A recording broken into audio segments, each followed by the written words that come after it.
Well, salutations, good morning, good afternoon, and or good evening, wherever you may find yourself orientated within this universe, and welcome back to another broadcast. We are Ultrasonic Blur. We hope that you find yourselves well, and if not, we hope whatever is ailing you is easily fixable, and if not, well, we hope we can offer some entertainment in these more trying of times.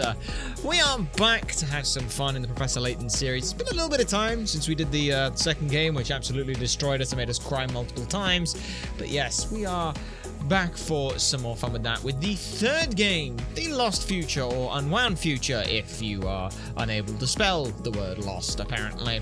But yes, it should be a lot of fun, hopefully, with everything. Let me just go ahead and try and make sure everything is working, because we seem to be a little, yes, alright, yeah, no, everything's okay. So just checking on stuff. Hopefully, the Fuzzy Orange Menace is slightly more placated today, so we have more time trying to take her out, which I think might be working. That, or she's just gone off somewhere else, which is pretty good. So yes, spent a little bit of time doing that stuff. So let me go ahead and open the thing. Okay, and hopefully this all should work. Oh, it's been a while since we've done this, hasn't it? Let's go you, and then like that, and haha! It is working. Wonderful. So yes, we have set everything up the same way as we did before. We've got the all the little chapter things, just because getting rid of it makes things a little bit more awkward, but no worries. No worries. Also, as well, if you happen to be playing this on a you know, if you were to think about this game really hard, like we are, and able to emulate in your mind a DS and things. Let me just check what the what it is that you have to do with the settings. This is one of the settings you have to change to make this work better. I want to just make sure that we what to do it? Config emulation settings. Where was it under? It wasn't under there. Where was it under? Where was it under? We had to change like one thing to make it work. Settings. Is it 3D settings? I don't remember. Oh, that's right. Soft rasterization. Soft rasterizer. You want soft rasterizing on it, and that makes it work better. That's the thing you need to do. So yeah, let's go ahead. Oh, I've missed this. Oh, I have missed this so much. Alright, enter our name. Well, we'll go with ULTRA. Ultrasonic. I mean, ultrasonic fits, so we'll go with that. There we go. This is a work of fiction. The characters, groups, and events portrayed within are in no way intended to resemble those of real life. Also, let me just, boink, swap those over, so you might have a better time. Look at that, we're in London. Big Ben popping off. Okay, what hour is it then? Let's check if we can listen to it. 12? It's gotta be 12 or 1, probably? I'm not sure. Alright. And there's a nice double-decker. Classic double-decker, that. It just doesn't seem to add up, Professor. Oh yeah, and I've got this voice again. I've got to remember all their voices now. What? Every puzzle has an answer. Let's have a listen then. Something like this for Luke, wasn't it? Yeah. What the hell's this then? I got a letter. Professor, I hope this letter finds you well. Uh-huh. As for me, I am in quite a predicament. Okay. What's going on here then? You see, Yep. the London we know and love has been thrown into absolute chaos. Okay. To complicate matters, Seemed pretty the normal. calamity I speak of does not take place in your time. Ah, okay. This may be difficult to believe, but I am writing to you from 10 years in the future. Okay, yeah, that explains some I know interesting this is a lot stuff. to take in, but I'll explain it all soon. For now, I ask that you head to the clock shop on Midland Road in Baldwin. Okay. I look forward to seeing you again. Okay, Your I student, recognize this voice. Luke Triton. I recognize this voice. I don't know where from. Strange as it sounds, it seems Ah, that yes. the author of this letter is none other than your future self, Luke. Well, apparently, we don't know that. I mean, anyone could write the words, "Your student Luke Triton." From my future self? Apparently How is that so. even possible? Well, it's not. That's the thing. I don't know, but it does raise the question. If this letter is indeed authentic, how did it get here? I don't know.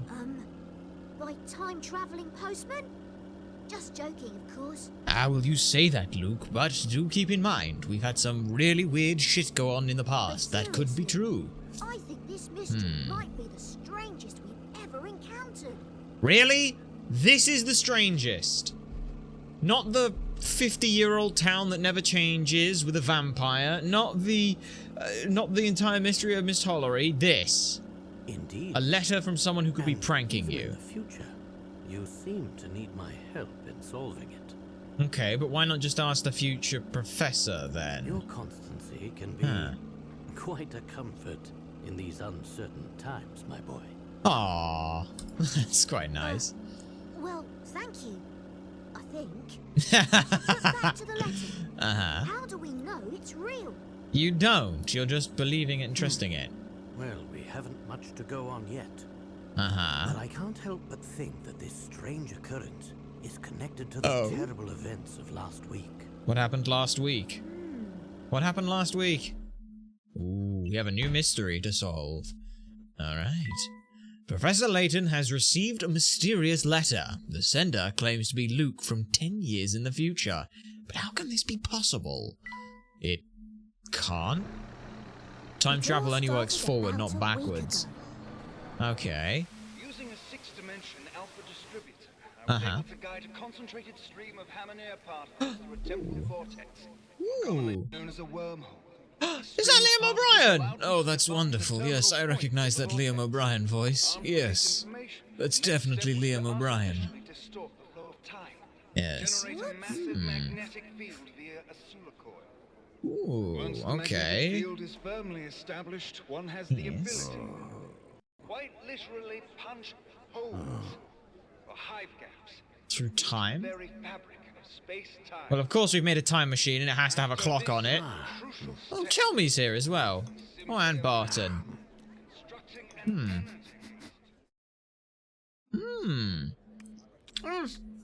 Quite the estate we They have have here, Inspector. voices! Oh my god, they have voices this time! Though it does make me Let's wonder go. what we did to deserve invitations to such a feast.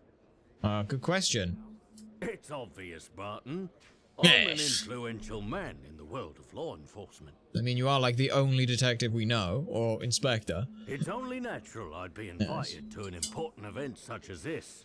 Why does any of that involve you? I suppose that's possible. Possible, you say? It's kind of interesting. I will say it is kind of interesting. I know you've got the little gaps and things, but it's interesting to see where parts of the characters do actually move and how. Probable. Highly probable, sir. Okay. So what have we got there then? Okay. Well, the food certainly isn't anything to write home about. Sorry you feel that way, sir. I think it's scrumptious myself. Bah. This over-salted chop and pile of wilted greens have nothing on Amelie's cooking. If that's how you feel, sir, I'd be happy to relieve you of that burden. Now see here, Barton. If you don't return my chop at once, I'll have you driving a desk next week. It would be worth it. Oh, this crackling is cracking. Okay. And this? Who are you? Oh, this food is simply dreadful, Bill. Do get this over with quickly so we can leave. Alright, so we've got a snob and a man named Bill. Oh, yes, dear. Uh-huh. I have to say, I feel a bit out of place here, Professor. Uh-huh. That's quite understandable, Luke. Why? So why were you I'm sure invited? most people would feel the same way in the presence of the Prime Minister. No! Hey, look! Oh boy. I think I see Inspector Chelmy over there. Okay then. So, Professor, So what's going on here then? What do you It's just a think about this time whole machine event? demonstration? Do you think that someone has really built a working time machine? I mean, if they have, proof will be impressive to see. I'm not entirely sure. Still, if it proves to be true, can you imagine the stir it will cause in the scientific community? Indeed. Well, I think it's really exciting. Though you don't sound entirely Inciting, convinced, yes, Professor. but you need to be convinced of it, and I agree. Anything's possible, Luke. But I won't be convinced. Hey dude, how you until I feeling? see the Lightning! We're contraption doing work for okay. We're myself. not doing too bad. We hope you find yourself well as well. Not doing too bad on everything. Especially starting up. Always a good time starting up a Layton game. And I must confess, something about this entire presentation seems a bit off. Uh-oh. What's off? Little one, are you immediately going to start trying to climb the walls now that we start getting into things? Please don't. I would appreciate it if you didn't. Look, I even have all your mice and things to make sure you don't. Come here. Good baby. Good baby. Good girl. Good girl. Not finding myself well. I've been feeling lightheaded and likely going to collapse any second. Lie down. Tell someone else. Get some water nearby. If you can, rest on your back. Put your feet elevated so that you keep more blood to your head. Stay off your feet. Little one, you are literally climbing the walls right now. Goodness gracious, can you stop that? That's very rude. That's very rude, little one. Look, you're a mice. Go get that. Good girl. Ah, of course. Yeah. That must be your famous intuition talking, eh? That's one way of putting it. But I did all enough that, but ended up throwing up yellow bile, and Look now all over the water there, I drink tastes sour. The water you drink will taste sour. You're just gonna kind of have to live with that for a little bit. Little and often with water. Yellow bile means that you don't have anything in your stomach, so it could very well be that your lightheadedness is low blood sugar level. I'm genuinely not too sure of the rest of your situation, though, so that's about as much as I can think for a moment. Excuse me, little one, have you just gone into the cupboard of stuff that's important? Have you just gone into this cupboard? Yes. It open just because I didn't think you'd go in there. Huh? No? Hey.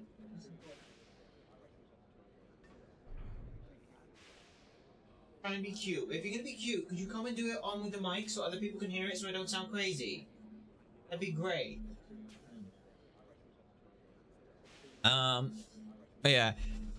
Only way to deal with like the sour taste from things, what you should do about your kitten, you should install some boards on your walls for the cat to climb upon and hop up between. That is something that we do have a possibility of doing, though our current location with things might make that a little bit more difficult than we can. The closest idea we have right now is some kind of large cat tree. Just because she, yes, little one, I know you enjoy climbing right now. But if you keep pulling foam off the wall and then trying to eat it, that's going to do you a big problem. She does it because she wants our attention more than anything. Don't you? You just want our attention. Look. Go get that. Go get that. We do have at our disposal a few other toys and things to try and distract her, but right now those just seem to be the main thing that she likes doing. That god? What about him? What about him? He seems to be looking for a man who snuck into the event uninvited. Did he now? Ooh, so we have an intruder in our midst. Okay. Well, then I guess we'll go and see you. Oh, crumbs, I've really blown it this time. You look troubled, sir. Might we be of assistance? Oh, assistance? Oh, yes, please. See, I've just received a report of someone untoward behaviour. Okay. Let's see what we can do then. Let me get the puzzle theme for the first time. Let's just listen to this for a bit. Okay. I like that. Alright, let's have a look at this then. There is an uninvited guest at the presentation, but the guards received a few clues to his whereabouts. His table is adjacent to one that has a red flower on it. His tablecloth is a different colour from any adjacent tables. Oh, and his table doesn't have a yellow flower on it. Adjacent tables are connected by dotted lines. Take the guard to the right spot. Okay. Okay, well, first thing we're going to do. His table does not have a yellow flower on it. Oh my god, we've got extra colors and everything! Oh my god, this is great. Right. So, let me look at this then. Oh my god, we've got thicker lines. Alright. So that takes those off. It can't, his table is adjacent to one that has a red flower on it. Okay, so it cannot be this one because that doesn't have a red flower next to it. That's good. His tablecloth is different from any color next to it. Okay. His tablecloth is different color to any adjacent tables. Okay, so it can't be that. And it also can't be that, because those two are connected. It can't be that, which means it can't be that. It can't be that, because it can't have that. So I think it's only this one, right? Red flower, red table, because... let me just... I want to go... Oh, yeah, erase every... Oh my god, it even tells me whether or not I want to do that. So let's see. It doesn't have a yellow flower on it. 1, 2, 3, 4. Knock those off immediately. It has to be adjacent to a red flower, which knocks that one off, and it can't be with any color that is the same as any of the others. So that and that are knocked out, that and that are knocked out, and that are knocked out. So it has to be that one then, yeah. Okay. Put you there. There we go. Here's my answer. Hey! Brilliant. No puzzle can stop Layton's apprentice. Brilliant.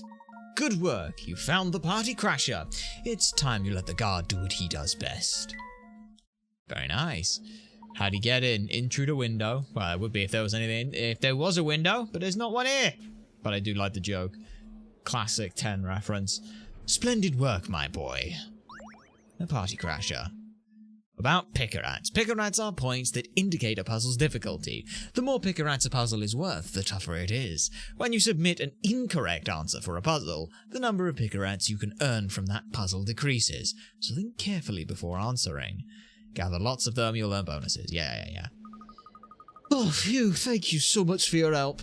There'll be no more scrounging on my watch.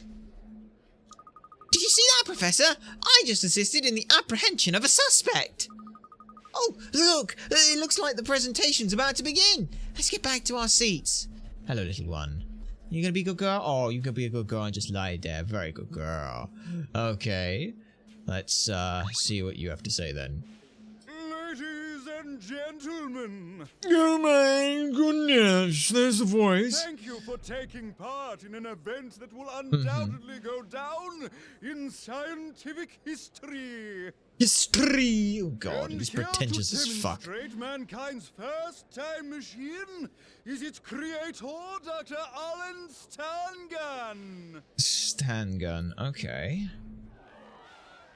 Ah, yes, this is the one. Thank you, my Yes. esteemed colleagues. This is the one who has the voice of Liam O'Brien, doing, well, a slightly more reserved voice. After years of research in the field of time travel, I'm pleased to share the fruits of my labor.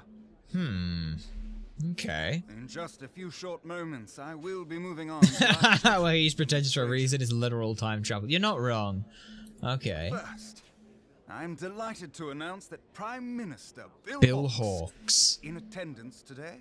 Ah, okay. As such, I have reserved a very special seat for our very special guest. Are we gonna kill the Prime Minister? Oh, please kill the join Prime me on Minister. stage, That would be Prime wonderful. No need to be In-game, shy. in-game, of course. In-game, of course. Yes.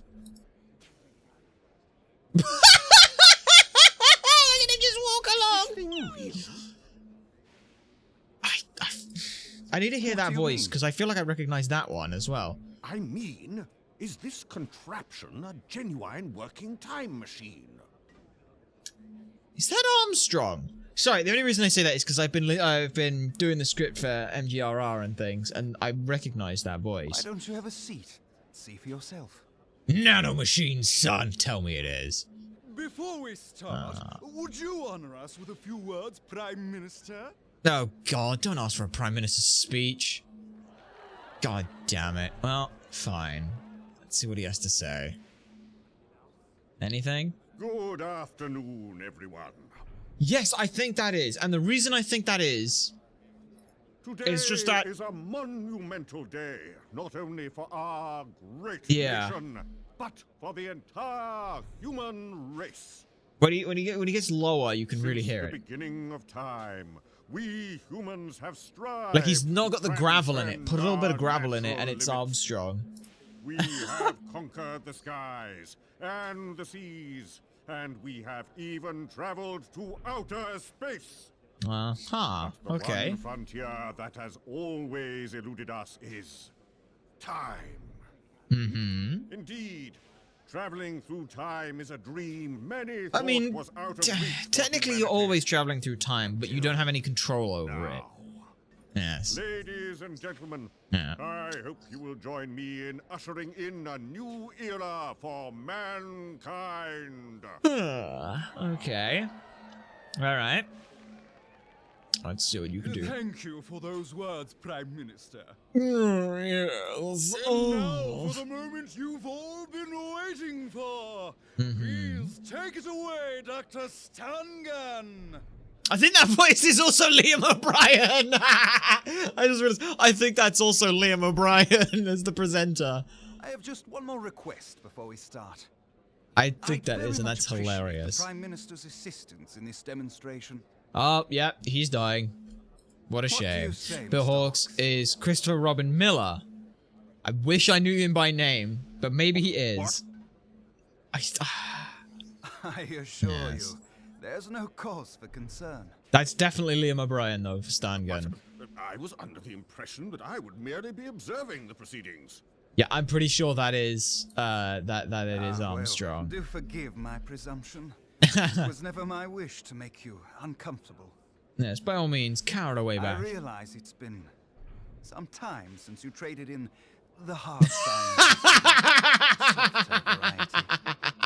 Please, feel free to return to your seat, Prime Minister. Oh, that's funny. You even... Wait.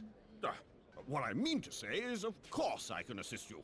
Yep, stoke the ego. Or when in doubt, stoke the ego. Yeah. Ah, that's the courage we've come to expect from our fearless leader. Stoke the ego and praise My him. thanks. It's Yuri Lowenthal. Is it? And now, without further ado, I give you my time machine. Yes. Mr. Hawks. Fair enough. Would you mind just stepping inside? I didn't realize Stan Gun was Yuri Lowenthal. Is he? I'll take your word for it. Okay. I like how... Oh, inside that's gonna be really rather painful. Because one of those sides is gonna have jagged edges of steps on it. Okay, so what's about to happen here? Okay, also how far into the future are we sending him? Talk about the science guy, weren't you? Yeah, that's Liam O'Brien. Hey! Wonderful, I did get it. Okay.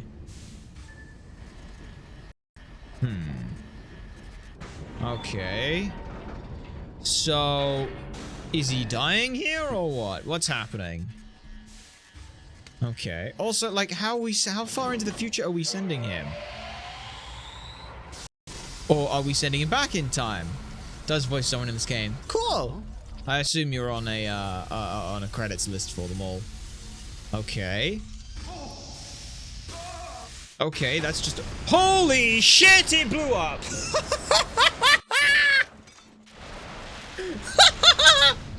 Okay. Okay, well, he was unfazed by that, so... Something's gone very wrong. Really, Professor? Stan Gun was just stood there as if he knew that was going to happen. Where is he? Someone find Bill! All right. Ladies and gentlemen, please remain calm and refrain from panicking. I'm pretty sure that the presenter is Liam O'Brien. Ladies and gentlemen, you can just make it out. Ah. Time machine presentation goes awry. Yeah, it really did, didn't it? So, you think that what happened last week is somehow connected to this Just letter? standing there like a Chad. He's like, eh. You know, cool guys don't look at explosions, but... I mean, if it was an implosion, would that mean that cool guys look at implosions, but only until they explode, which one then you turn around? Wait! Maybe if the time machine was real, this letter is real too. Well, if the time machine was real, it blew up. I don't know about that, but these two elements aren't the only puzzling issues. Tell me, Luke, have you heard about the recent disappearances occurring here in London? Can't say I have. I like him and I like that. Cool guys don't look at explosions, but cooler guys cause them. Interesting. Okay. Some of London's greatest scientists have been mysteriously vanishing. Yes, and I can't shake the feeling that those disappearances Well, I mean, it would depend are linked entirely to on this what whole scientific affair. fields they're involved in, would it not? Surely that would be the reasonable thinking. In any case, it seems our best course of action is to head to the location mentioned in the letter. Yes. Alright Good then. idea. Well, I assume that's where we're on the bus to, is we're already heading to Midland Road. Alright. Prime Minister Bill Hawkes mysteriously disappeared in the accident at the time machine presentation. What could possibly have happened to him? I don't know. What could have happened to him? Oh goodness, it's a very old bus with that with the hop on and off area to it. Following the clue in the letter, the professor and Just I thinking about said MacGyver, he calls explosions all the what time. awaited us was True. one of the biggest mysteries we'd ever encountered. Oh, Professor Layton and the lost future. Such a nicer time than unwound future. More succinct. And now my Luke voice is, to my dear friend Ultrasonic. Somehow, Oh, sweet, I don't have to do the it. letter had made its way back through time, and the sender, strange as it sounds, was me. The future me, that is. Well, a future you. Little did we know that this letter. But I don't know would what kind draw of us time into travel the we're going for as strangest to of whether or not, situations. like, it's because this happened in the past, it's predetermined to happen in the future, and so it's always going to be that way, or whether or not it's a by changing the past you change the future thing. Because that's always one of those interesting things. Like, just genuinely, people always think about, like, oh, if you had a time machine and you went back in time, you have to be super careful not to change anything, because you could completely alter the course of human history. But at the same time, people don't think about that about the present. They always think that in the past, any of their actions could have indeterminate effects on the future. But the thing is why does the present not do that? Why can the actions that you take in the present not have undeterminable drastic changes on the future? Because the present is just the present is just the future's past. Like, that's all it is, and the present is just the past future. So come on, you know, think about that. Just think about it. Well, here we are. The clock shop about that letter mentioned should be around here somewhere. But where? This seems an ideal time to consult the map that accompanied the letter. Here, Luke. See if you can find the shop's location by yourself. Say no more, Professor! Puzzle? Hey, puzzle number 002. Below is the map of the clock shop that accompanied the letter from Luke's future self. Starting from the yellow arrow, can you find the clock shop using the times listed on the map? Circle the letter of the correct building and touch submit. Okay, so...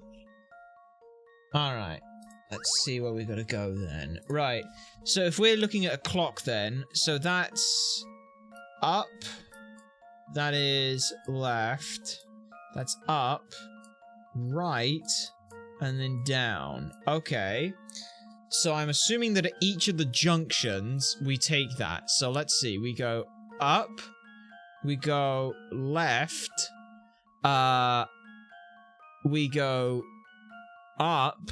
Okay, now here's interesting. Because I'm facing this way...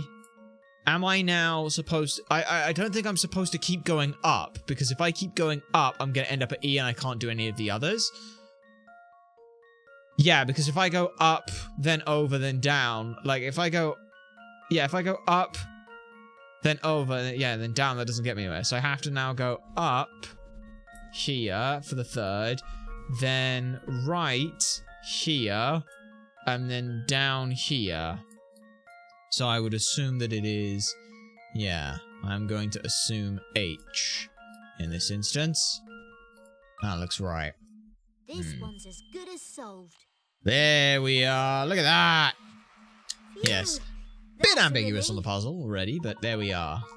Good timing. The answer is H. The times indicated were directions to go at each junction and are written in order. At each junction, you need to check the listed time and proceed in the direction that the clock's hour hand would point to. Only if you are facing the same orientation from when you started. I think that it probably should have been written a little bit differently. It actually should have been... it should have been 12, 3, 9, 9, 9. Is actually what it should have been. 12, 3, 9, 9, 9. Because otherwise, the last part at the end doesn't actually work. But, you know. It's fine, it's fine. It's easy enough to fix. Great! Getting to that clock shop should be a doddle now, Professor. Let's go! Alright, but before we head off, let's quickly review how to move around. Care to assist me, Luke? Oh, I know the drill, Professor. I can take you from here. Let's see. To start, touch the shoe icon. Once you've touched the shoe, arrows will appear. Touch an arrow to move in that direction. That's right. So just remember, whenever you want to move, start by touching the shoe. Hey, little one. I see what you're doing there. Nah. Hey, emergency. There you go. Go get that. Go get that. Okay, right. So yes, shoe and go along. Yes, getting a tutorial on how to use your legs. I mean, you know, you've always got to treat it as if this could be someone's first Professor Layton game, so I don't blame them. Hello, you two. Don't go rushing off. I've got things to tell you. Important things. Okay, I guess I'll talk to you then. Well, hello there, you strapping young things. I can tell from the looks on your faces that you're just dying to hear something useful. All right, here's my pearl of wisdom. Go and touch that car parked over there. Okay. Oh shit! It's a hit coin, thank you! Oh no! It just fell apart! Oh, never mind that. Did you see the coin that popped out? That's a hint coin, and it's yours to keep. If you ever find yourself stuck on a puzzle, you can spend one of these lovely coins to get a hint. Just remember there's a limit to the number of ink coins you can find, and if you use them willy-nilly, you may find yourself in a pickle later. Ink coins are tucked away all over the place, so touch anything that looks fishy. You might find a coin there. Well, that's the end of my speech. Good luck with whatever it is you're doing around here. Ta-ta! I'm not dying here, something useful. We're dying from how high-pitched your voice is, woman. Holy shit. Oh, I'm sorry about that, love. You know how it is. I didn't break it, it just fell apart, honestly. Oh. But what about the car? Oh, dearie me, you've made quite a mess, haven't you now? Now, why'd you go and do a thing like that? It wasn't my fault. You were the one who told me to touch it. Oh, did I now? I certainly do not really recall saying anything of the sort. Okay, are there any more hint coins here? Ooh, fresh bread. London skyline here. How do you, ooh, a hint coin was in that bush. This is the alley that leads to Midland Road. Alright. And there's my third hidden coin. Wonderful. Alright, let's get the hell out of here. Before someone realizes we broke their car. Say, Professor, how are we going to keep track of our progress? Ah, yes. I suspect we could both use a refresher on that subject. Well, to start, touch the trunk icon located in the top right corner of the touchscreen. This will open a trunk where you can access several useful options by touching their icons. This is the save option. Touch this option to save your progress throughout the adventure. This is the puzzle index. This option allows you to review puzzles you've found during the adventure. Solved puzzles are marked with a tick. Those not yet solved are blank. Any previously solved puzzles can be replayed from this menu. In order to have another go at an unsolved puzzle, however, you'll need to return to its location. Finally, this is the journal. Touch the journal to review the events of the story. Got it, Professor! That's good to hear, Luke. I imagine we'll be making good use of the trunk during our investigation. That we likely will. Hint coin. Come on, you gotta have like another hint coin somewhere nearby. Alright, look at all these tall buildings. Oh, what was the second one? Such thick, luscious leaves. Plants are clearly well cared for. Oh. None of the shops around here seem to be open. They don't, do they? But many of them look as though they've only opened in the evening. Alright, and of course, there's our puzzle. You're looking for a clock shop, you say? Can't say I know of one around here. Alright, well, thanks anyway. Oh, wait a minute. On second thought, I think I passed a clock shop just the other day. Terrific! Do you remember where it was? That I'm not sure of. I have trouble remembering stuff when I have other things on my mind. Help me with this puzzle, I've been bothering me, and I might be able to remember where I saw that shop. Oh, you're in luck, sir. I happen to be a bit of a whiz when it comes to puzzles. Okay. Puzzle number 003. Bus scheduling. Your bus journey to work takes 1 hour. You work for 2 hours, then take the bus home from the bus stop next to where you work. The bus timetables to and from work are shown below. You want to make the time between getting on the bus to work and getting off the bus from work as short as possible. Which bus should you take to work in order to achieve this? Right. So it takes you 1 hour, and then 2 hours later. Oh, well, it's, you want the, essentially what you're looking at is you're looking for the puzzle that, yeah. So, this is the time it would take, oh, wait, hang on. Hang on. Right. So, let's go ahead and basically just add 3 to all of these, and then check in comparison to what these bus times here are, right?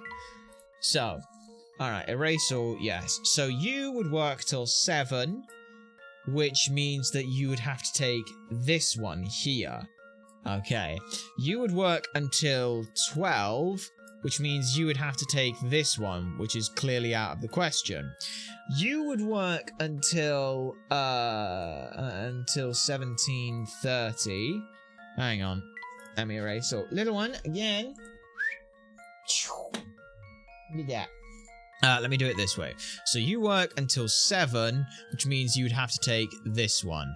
You would work until 12, which means you would have to take this one. You would work until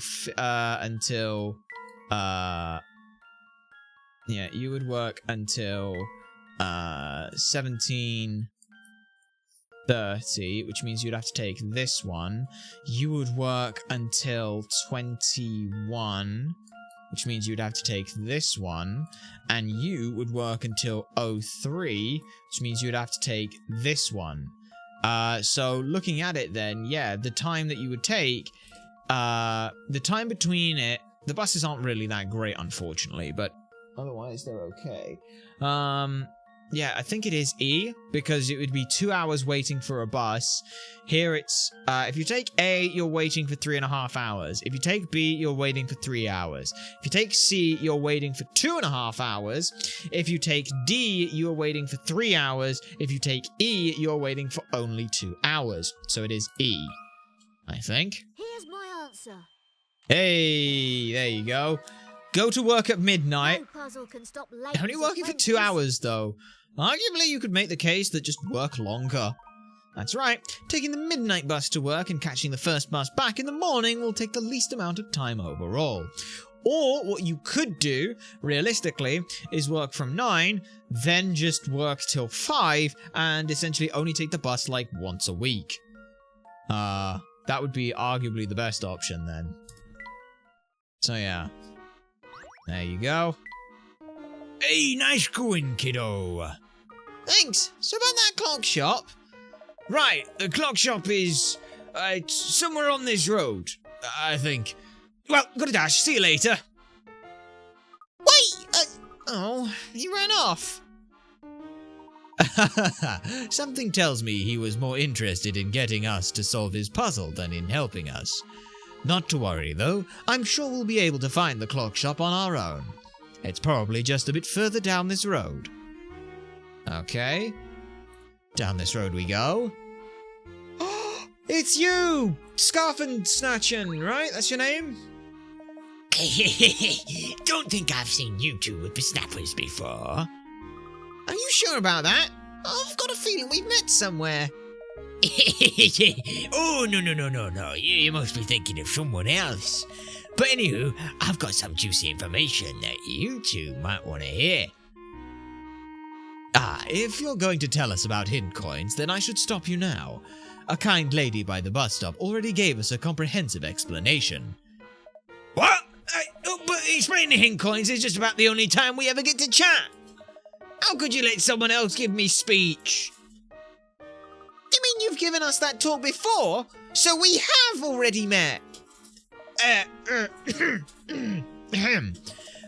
Suddenly not feeling too chipper. I'd better head home. I'll see you two round. Okay, any hint coins? Yep, there's one, there's always three, there's two. Where's my third one then? Oh, we've got a puzzle. Where do you suppose these stairs go to, Professor? I'd say they probably lead to that row of charming Victorian houses. Say, Luke, all this talk of stairs has reminded me of a puzzle. Care to hear it? Would I ever? Just check. Puzzle number 004. Moving day. Two men are moving boxes from the ground floor to the top floor. The larger man can carry 2 boxes at a time and takes 1 minute to get to the top floor. The smaller man can only carry 1 box at a time but takes just 30 seconds to reach the top floor. Both men take the same amount of time to return to the ground floor as they do to reach the top floor. The boxes are too bulky to pass from one man to the other on the way up. There were 7 boxes in total. How many minutes would it take for the men to get all the boxes to the top floor? Okay, so let's work this out in exactly minutes. So yeah, memo. We have 0. So I'm gonna put we have time, we have boxes, and we have hang on, let me erase all actually and do it in smaller. So we have time, we have boxes, we have boxes remaining at the bottom, and location. I'm going to put small guy here and large guy here. So, we know at 0 on both of these two, time at 0 and 0, there are still 7 boxes there, 7 boxes there, and they are on the ground floor. Okay, we also as well just like this. Okay, so 0, 0, 0, like that. In the first minute, at minute 1 for small and large, at 1 minute, there will be 3 boxes taken up the flight of stairs, so there'll be 4 at the bottom. 4 at the bottom. You will be back down on the ground, and you will be at the top of the stairs, right? So at minute 2, yes, at minute 2, there will be 3 boxes, right? So small and large will both be, so at minute 2 here for both of them. Small will have taken another box up and come back down at the same time as large has come down. So there'll be 3 boxes remaining on everything. So then you will both be at the ground floor, right? Because, yeah, and then they both just go up in there. So it should take them 3 minutes, with the small guy taking 3 boxes and the large guy taking 4. I think it's 3 minutes looking at this by writing it all out.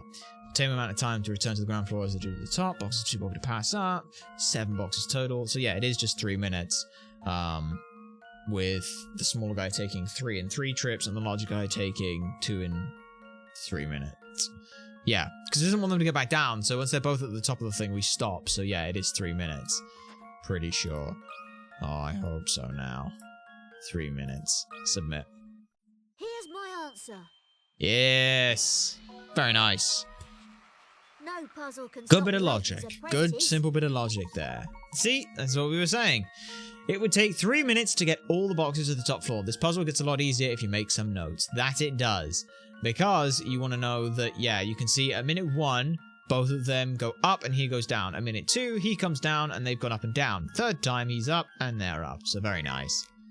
Very nice. Exemplary thinking, Luke. Now, let's get back on track. I mean, you were the one who took us off track, Professor. Okay. Ooh, I would assume that is the, that right there would be our, thing.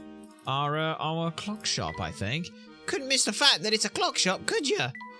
No, I don't believe you. Oh, and there's hint coins here. Okay. There are still hint coins to be found here. Come on. There's gotta be more. Don't tell me you just put a singular hint coin somewhere. There's no way you'd just put a single hint coin, would you? No, bollocks. Fine, whatever. Well, this must be the place, Professor. Yes, finally. Well, let's go inside. Huh? What seems to be the matter, Luke? Well, the door's locked. How are we supposed to get in? Let me have a look. Ah, it seems it's time for a puzzle. We have to solve this one to open the door. Puzzle number 005. The timepiece. Okay. You've arrived at the clock shop, but there doesn't seem to be any way of opening the door. You notice the strange design below displayed on the door that the voice calls out from inside the shop.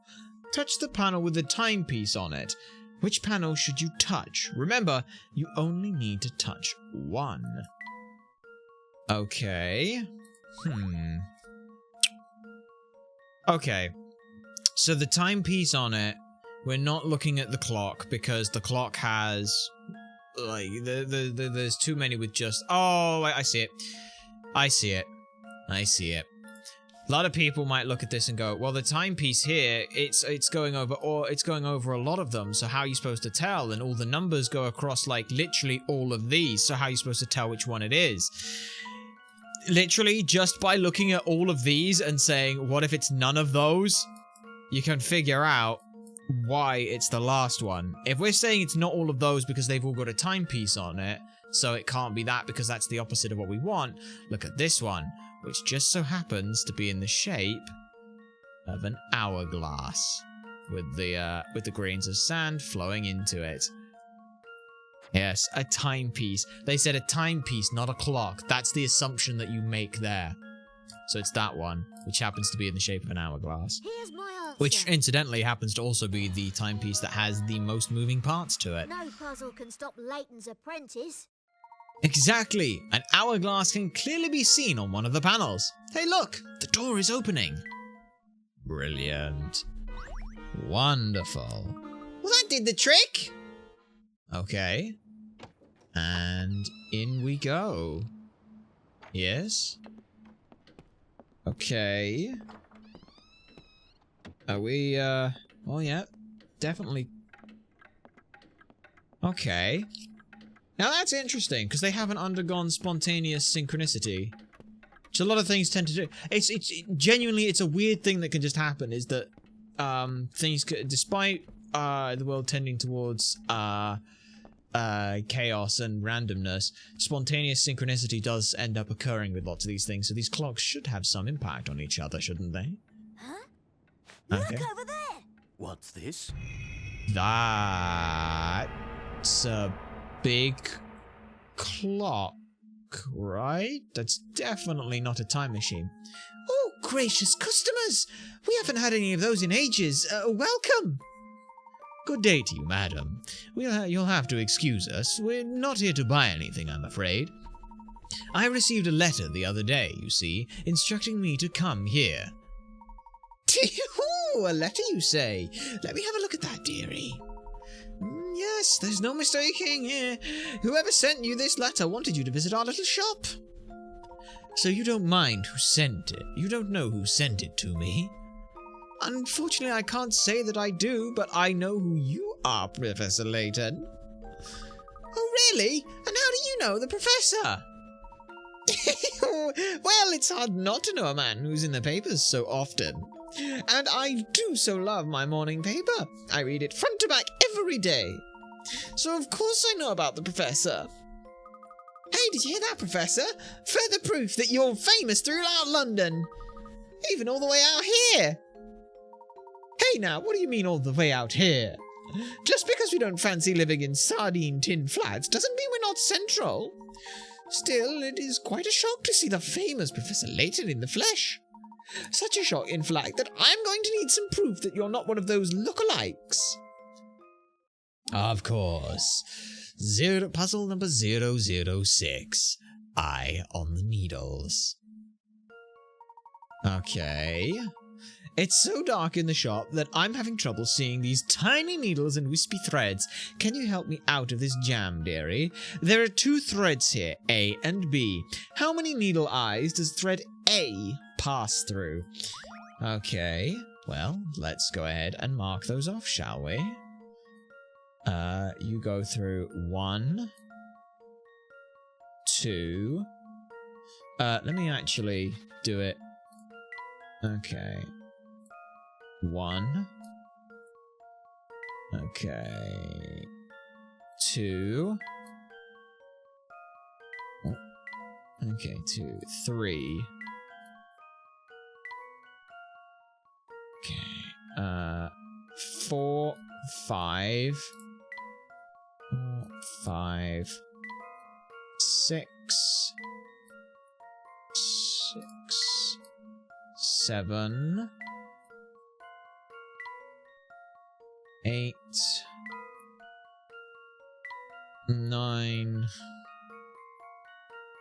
10. Okay. 10, and there are... Okay, and there's... And let's just absolutely make certain that that's the case. We'll follow this around. Yeah. So we think it's 10.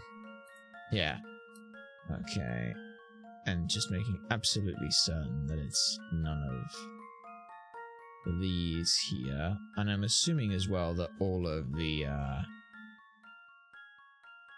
Could I not just do this and just knock off all the ones that we know it's not? Possibly. But I just needed to check to make sure that there weren't any that, crossed, like, none of them, just in case. Yeah. Okay, so that's you there and you there, which leaves 1. Which leaves 1, 2, 3, 4, 5, 6, 7, 8, 9, 10. Yep, okay, there are 10. And in total, there are 1, 2, 3, 4, 5, 6, 7, 8, 9, 10, 11, 12, 13, 14, 15, 16, 17, 18, 19, 20, 21. Okay.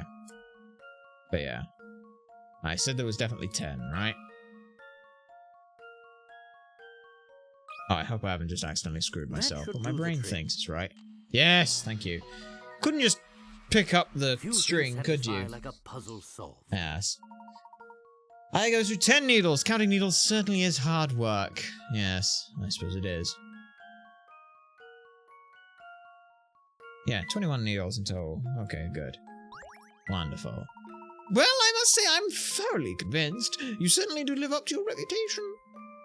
Of course he does. Yes, well, about that letter. I can't say I've seen it before, but my husband might know something. He's out at the moment, but he should be back soon. Why not wait around the shop while you wait? Why not look around the shop while you wait? Okay, well, there's a hint coin there. There's, I mean, not to say that this is the thing that's on the cover and everything, but... Wow, can you believe this clock? It certainly is impressive. Unfortunately, it doesn't appear to work. And it's a good job there are so many other ways of telling the time here. Oh, you've just reminded me of a splendid puzzle, Luke. Alright. Puzzle number 007. What's the time? It's 6 o'clock. When the clock on the wall fell on the floor, all the numbers were knocked off the clock. Even without the numbers, though, you can tell what the time at what the clock stopped. What time in hours and minutes is the clock displaying? Don't worry about AM and PM. Well, it has to be, like, first of all, you've got a couple of things that you can see. You can see that this is where the clock is, so you know at some point that's what you're working with. Even if you couldn't, even if you can't tell what the time is, you know that it's on the hour of something. So you immediately know we're not worrying about minutes. However, the important thing to note is that those two are exactly bifurcating the clock, as it were. So you've got two angles there of 180 and 180. As a result, what do we know from that? We know that the only time in which that happens is when it is 6 o'clock, because that's 6, that's 12, so we've got that. And that's what we know. Alright, 600. We don't need to worry about AM and PM, so that's fine. And there we are. How about this? Bam. No puzzle can stop Layton's apprentice. And that's the reason it said don't worry about AM or PM, is because I didn't want people being like, oh, what if I put 18 because it's military time? No, don't be stupid. Just put 6. That's right. It's easy once you notice that the hour hand is pointing straight at one of the clock's gradations. Sweet. You know, I've never seen a clock this big up close. It's a real shame it's not in working order. It is, I suppose. It's a rather impressive rug. Size of this thing. There's a hint coin on it. Impressive grand piece of apparatus. Okay. My husband will be back soon. Just wait around the shop. Yeah. Could have also been 8:10, I believe. Could it? No, because it couldn't have been 8:10 because 8:10 the 8 would be off. It would be off the time. Like, yes, you are right that there are potentially other times in which the clock hands are at 180 from each other. However, 8:10 wouldn't quite. No, I don't think there are. Because 8:10, you're already slightly off from the 8, and 10 at 2, you're going like 2 to 8, you'd actually be slightly over. 8 would be slightly closer. The angle between 8 clockwise to 2 would be smaller than 2 to 8. I think? Yes, that's the right way around. Yeah. Alright, anyway, let's go back here, I think is what they wanted. Ooh, it's a nice clock. Oh shit, it's not what I'm just looking for thing. I'm just looking for hidden coins! I've never seen so many clocks in one place. Yes, and they're all extremely well made. Whoever built them must be very talented. Really? Well, how can you tell just by looking at them? One gains an eye for these things with age, my boy. You know, this might be the ideal time for this clock puzzle of mine. Care to try it? Oh, you bet I would, Professor! Puzzle number 008. The Odd Clock. Okay. Here is a numberless clock face that some prankster has rotated to an unknown amount. The clock is still running normally though, and each coloured circle on its face represents an hour. You can still tell what time it is without the numbers. This is the same puzzle we just did, except now it's 12 o'clock. It's just 12 o'clock! Oh, it's just 12 o'clock. However, this does let me explain the point. If that's 12, 1, 2, you've got 11, 10, 9, and 8. You're saying that you'd have this from 2 to 8, but however, the 8 would be slightly further this way. So, yeah. It's noon, isn't it? Yep.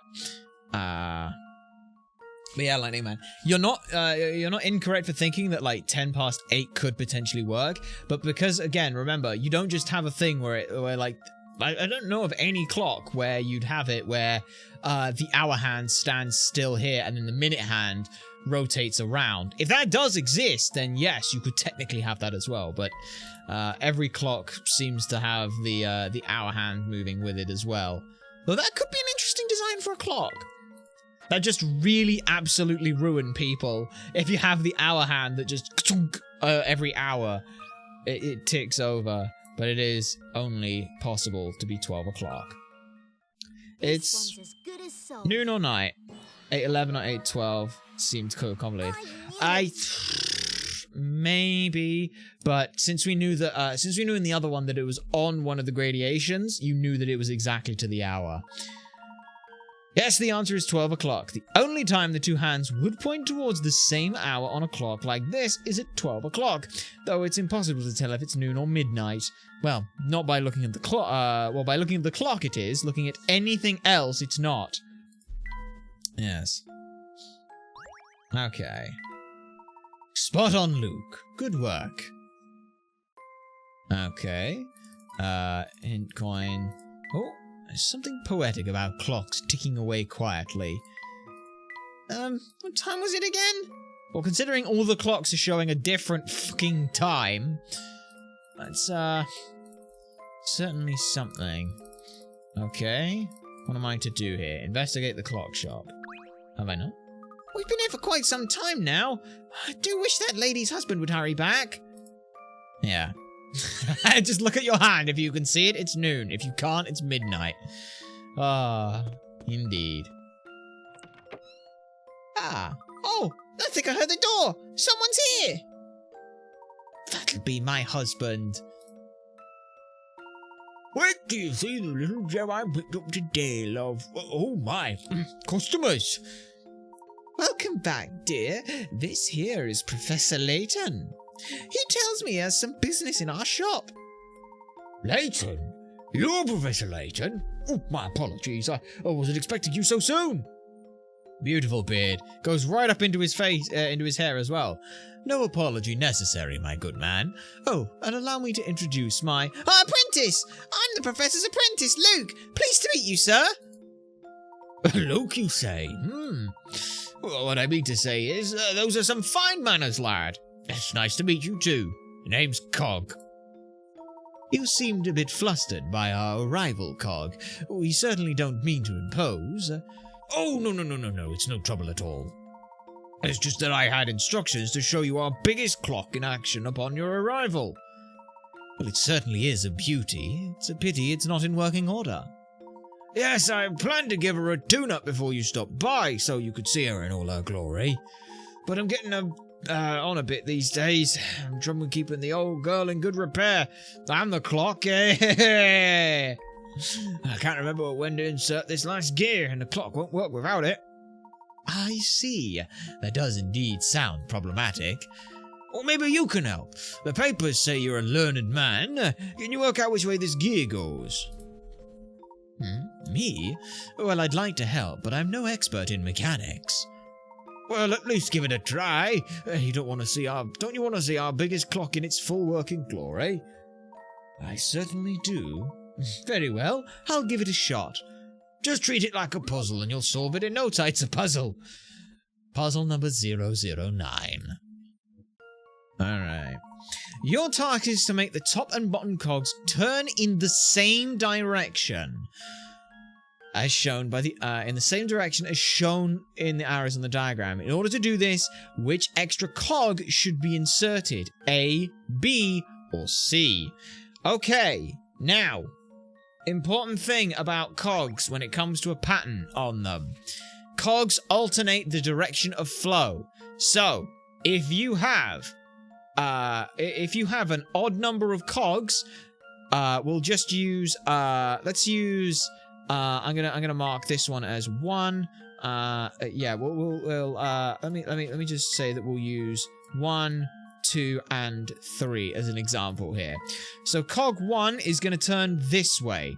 When cog 1 turns this way, cog 2 is pushed in the opposite direction.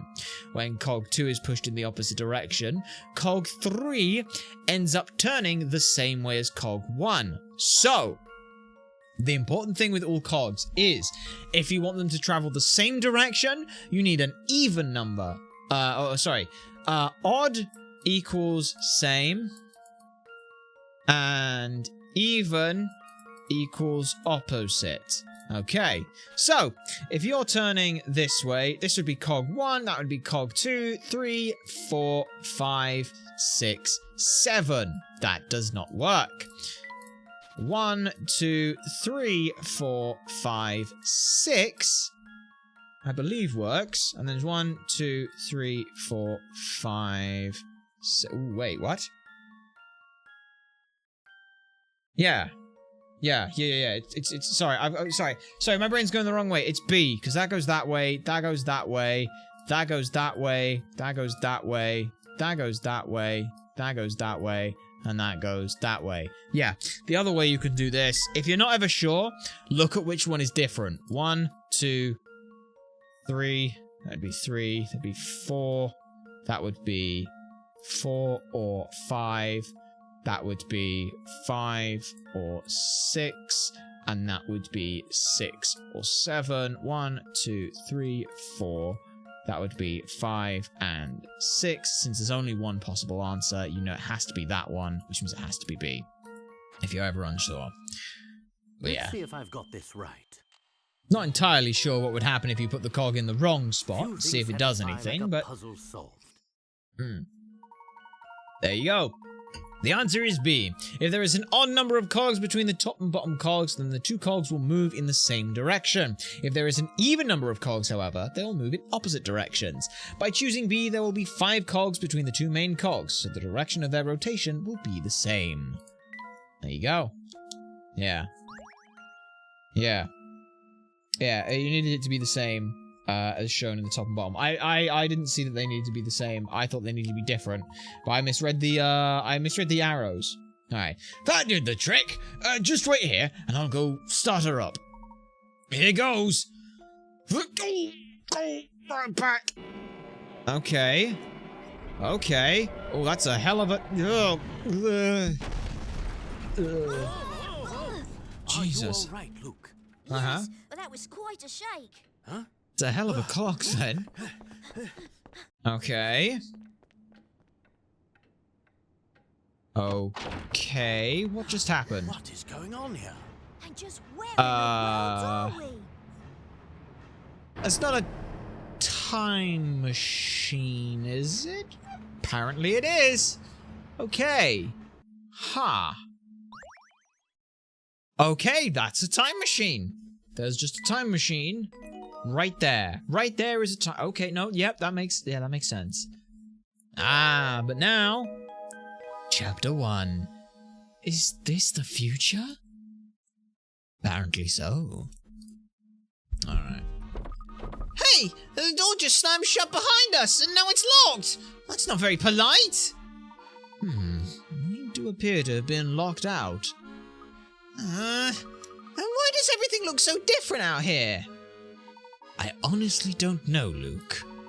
Since we're unable to go back into the clock shop, however, why don't we have a look around? Okay.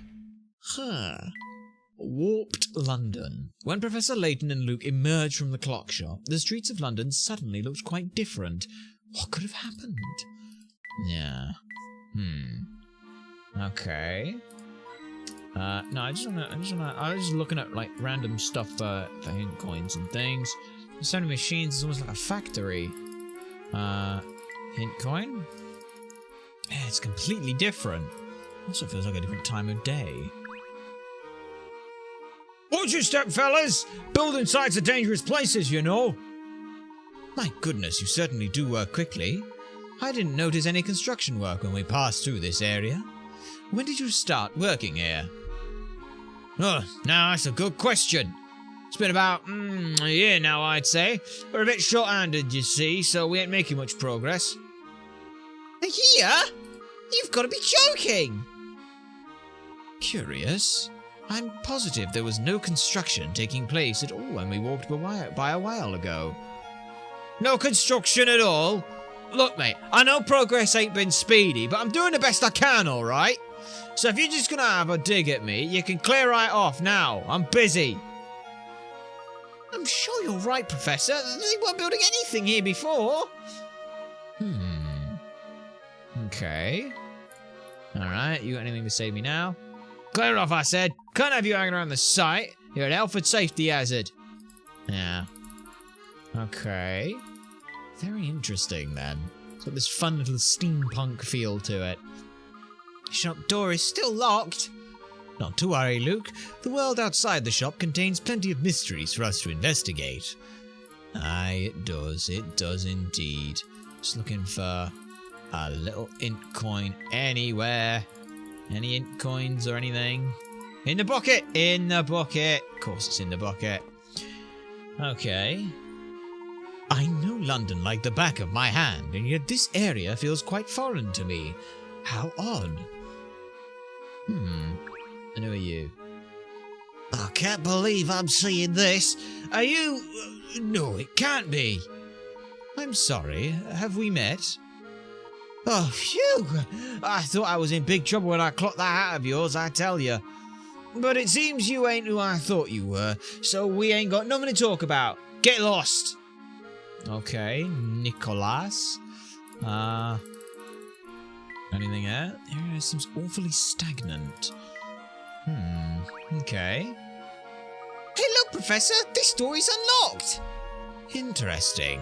What say we duck in for the moment, eh, Luke? Alright. Hello, what have we got in here? Welcome, gentlemen. Please make yourself at... oh, my. That hat of yours... Good day, madam. What a charming cafe you have here. Has it been open long? Well, I've only been running the place for 2 or 3 years myself. But the cafe itself has been around much longer. Over 50 years, some say. I see. By the way, I saw you were closed when I passed by earlier. I suppose you're only open in the evening? Closed? Oh, no, not here. I open the place up bright and early every day. It doesn't really get busy until later on, mind. That's the industry for you. Oh, and since you seem like a nice enough chap, let me give you a little tip. Lose the hat. My hat? Why would I do that? I won't go into details, but let's just say a hat like that could get you in trouble around here. Okay. What if they serve tea? No, It's not the most inviting room, is it? You got anything for... Oh, hello. Oh, hello, lad. Oh, hello? What can I do for you? Well? Never mind, it's nothing really. Oh, don't run away. Gets ever so lonely around here with no one to talk to. Oh, that's terrible. You're a good lad. Not many youngsters will stop to listen to an old man's problems. Here's a little something for your kindness. Huh? Puzzle number 010. Daydreaming. Even though we're constantly passing through time, it can sometimes be difficult to think about the way time flows. If yesterday's day after tomorrow is Sunday, what day is tomorrow's day before yesterday? Right, oh fucking hell, right. Okay, memo. So we have today, tomorrow, and why. Okay. So, if yesterday's day after tomorrow is Sunday,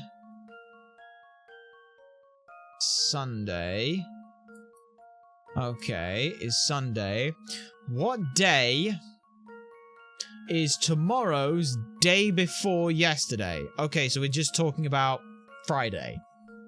Because, yeah. So we're saying, looking down here, we're at Sunday. So Sunday, yesterday's day after tomorrow is Sunday. So you're going -1 plus 2. So in actuality, you're just going +1 equals Sunday. And then you're just going back to Friday. It's Saturday today, and it's Friday now. Oh, it's Saturday today, and the answer's Friday. Weird way of wording it, but, you know, we got it. Phew! Friday is the correct answer. It's easy to work it out if you break it down. 2 days after yesterday is Sunday, so tomorrow must be Sunday. That means today is Saturday. 2 days before tomorrow, therefore, is 2 days before Sunday. Or Friday. Not bad. Time is a nasty one, and trying to word it like that is awful. Well, aren't you bright as a button, lad? A nice lad like you deserves a present. Here, Oh, what's this? a picture book. The very definition of fun. Fun! Oh, well, I'm a bit odd for picture books, in case you hadn't noticed. Oh, yes, for normal picture books, but this one's special. Special! What's so special about it? Open it and you'll see whole portions of the book are blank. Blank! Thanks? Okay. The picture book minigame has been added to the trunk. Alright. And we got a picture. A plum tree. A boot. And an old man. Okay, you've received a picture book and some stickers from Alfie. The picture book minigame has been added to the trunk. Collect more stickers to restore missing parts of the story. Okay. You got anything else to say? If I were you, I'd seriously consider getting rid of that hat. What's wrong with my hat? Let's just say that it could get you into quite a bit of trouble. Okay. Okay. Well, let's, Auntie's Cafe. Let's head out from here. Where the hell are we? There's something fishy about this area too. It looks completely different from before. Yes, it does. Indeed, Luke, there's something going on here that I don't fully understand. Oh wait, I think I know what happened. We must have left the shop through a different door. We're probably taking a different route away from the shop. No, that can't be right. Think back to when we left the shop, Luke. We left through the same door that we used to enter, and I'm absolutely certain of that. Yeah, I suppose you're right, Professor. But what else could explain this change in scenery? Let's investigate the vicinity a bit more. Perhaps that will help us shed some light on things. Alright. Corner shop seems to have closed down. Yes. Oh, hello? An abandoned shop. What kind of shop this is? What do we got here? This place is a mess. That droopy flowers even has got some kind of insect buzzing around it. Granny Riddleton! Hold it right there, sonny boy. I wouldn't go bad-mouthing that blossom if I were you. Ah! There's someone lurking in the shadows. Oh, yes. Wherever there are lost puzzles, there I am. Oh, it's you. Have we met before? No? Well, then allow me to introduce myself. Before you stands the beautiful and clairvoyant Granny Riddleton. Beautiful? Well, you do look pretty good for your age, I suppose. Watch your words, Luke. We wouldn't want to offend the lady, do we? Have you ever noticed how many mysteries there are in the world? How many puzzles? Puzzles that tease your brain. Puzzles that bend your mind. Puzzles that are just plain infuriating. Certainly. And what about the puzzles that you've missed or leave unsolved? They've got to go somewhere, haven't they? Where do they go, you ask? Well, they come and stay with me. Well, that's very good to know. Or I suppose I should say they used to come and stay with me. Things are about to change. Are they? You might not be able to tell from my looks, but I'm no spring chicken. Truth be told, I'm getting tired. Oh? I think it's time for me to retire from this puzzle-minding business. I've earned it. But, well, you can't retire. You mustn't. Without you, what'll happen to all the puzzles we leave behind? Are you saying that without me, you two would find yourselves in a pickle? Well, a huge pickle. How about the debonair gentleman in the top hat? What do you think? I concur with my friend here. I thought you might say something like that. But don't fret, I'll make sure you're taken care of. How? You'll just have to wait and see for yourselves, laddies. Come back here when you've lost a few puzzles. It should all become clear then. Now, I know we've just met, but you'll have to excuse me. I'm off to go on a well-deserved holiday. I may never see you two again, so ta-ta, and have a positively puzzly day. Puzzly day? What a strange conversation that was. Let's be sure to come back here later. Oh, definitely. Though that thing that's flying around is giving me the heebie-jeebies. Okay. Ugh, the floor, the walls, everything is filthy. Okay. Hint coins, hint coins. One of the Granny Riddleton's going on holiday. Don't know where. Oh. Okay. Okay. Seriously? Gotta be something. Anywhere? No? I still got a couple of hint coins, it's fine. Okay. Let's look at you then. What is it? I didn't do anything, I swear! I did nothing! Are you alright, sir? You're dripping with perspiration. May I suggest a calming cup of tea? Sorry about the sweat, sir. I'll make you to tea right away. Crikey, you didn't half leave in a hurry. Actually, you seem to be making a lot of people nervous around here, Professor. That would certainly appear to be the case, though I can't imagine why. My hat, in particular, seems to be making many of the people we meet feel uncomfortable. I mean, I can hazard a guess as to what it might be with regards to the fact that Luke had to ask you and not future Layton to assist in things, but we'll have to see. I don't know why anyone would be afraid of you or your hat. Well, after all, it's not like you go around menacing people when I'm not here. Do you? Do you? Alright. The fourth one. Frightened Londoners. Many people in this part of London seem to be afraid of Professor Layton. Why would ordinary people who've never met him fear the mild and gentlemanly Layton? It would seem to be something to do with his hat. Okay. Any puzzles? I swear that said bitch on that sign then for a second, but it doesn't. A hint coin, a hint coin. Oh, it's just some rubbish. Another hint coin somewhere, anywhere, maybe? Nope, that's just entering the damn door again. Oh, that's fine. Okay, let's head on out. What happened to the bus stop? It's in ruins! It would appear that way. What the hell happened here? Well, the bus stop looks like it's about to collapse! Oh dear, it really is in quite a state of disrepair. But how can that be? It looked fine when we got here a little while ago. Oh look, there's a poster on the side of the bus stop. I'll go see what it says. Well? Oh, you still haven't learned to read, have you, Professor? I don't understand this at all. What do you mean, Luke? Well, the poster says that this route has been discontinued. I don't doubt it, given the state of this bus stop. Well, yes, but this is the strange part. The date on this poster is for 5 years in the future. What? Luke, let me have a look at that. I just had a thought, Professor. Could we possibly have travelled through the future?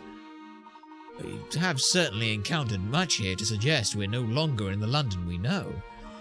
All the same, I believe it's rather early to jump to that conclusion, Luke. Let's do some more exploring and see what else we can find. Alright, what are you? There's only one fellow who wears a top hat like that. You're Professor Layton, aren't you? Indeed I am, sir.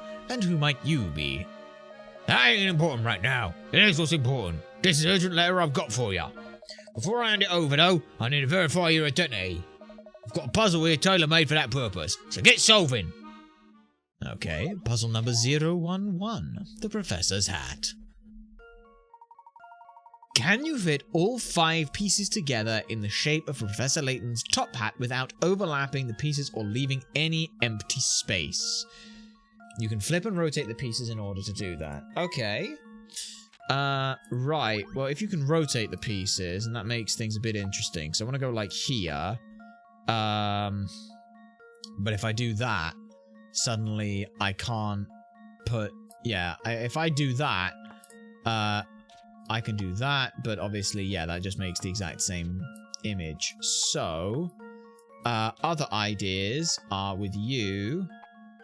Let me rotate you like that and try popping you there.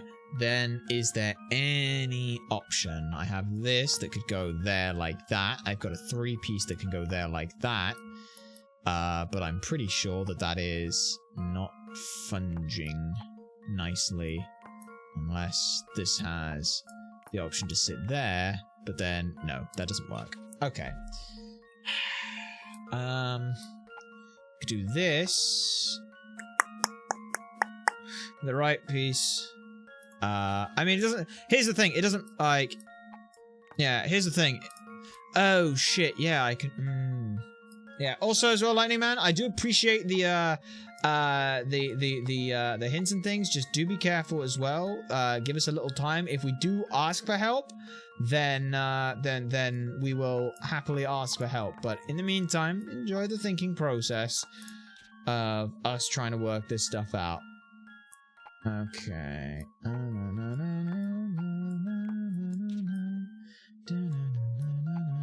I like this new track. It's a nice track. Yeah. Ooh, idea. No. Okay.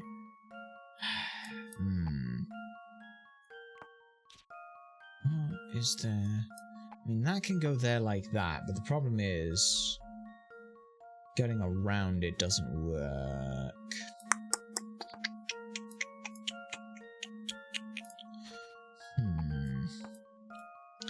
Just, again, looking at that, there's definitely nothing that can sit in there, right? Because that... yeah, that can't sit over it in any way. So those 2 pieces are a bit annoying. Yeah, if we were to say... say that piece goes there... we know for a fact that that piece has to go there. At which point then, that...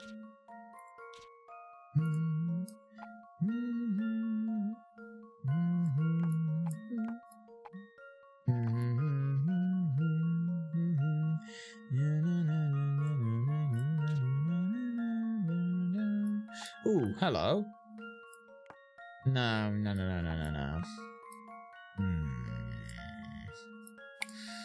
Yeah, that definitely... no, wait, that can go there. Oh, shit, that can go there. Oh, shit, that can go there. Oh, shit. Oh, that makes life a lot easier. I was looking at those pieces, I was like, they've got to connect in some way, right? Right?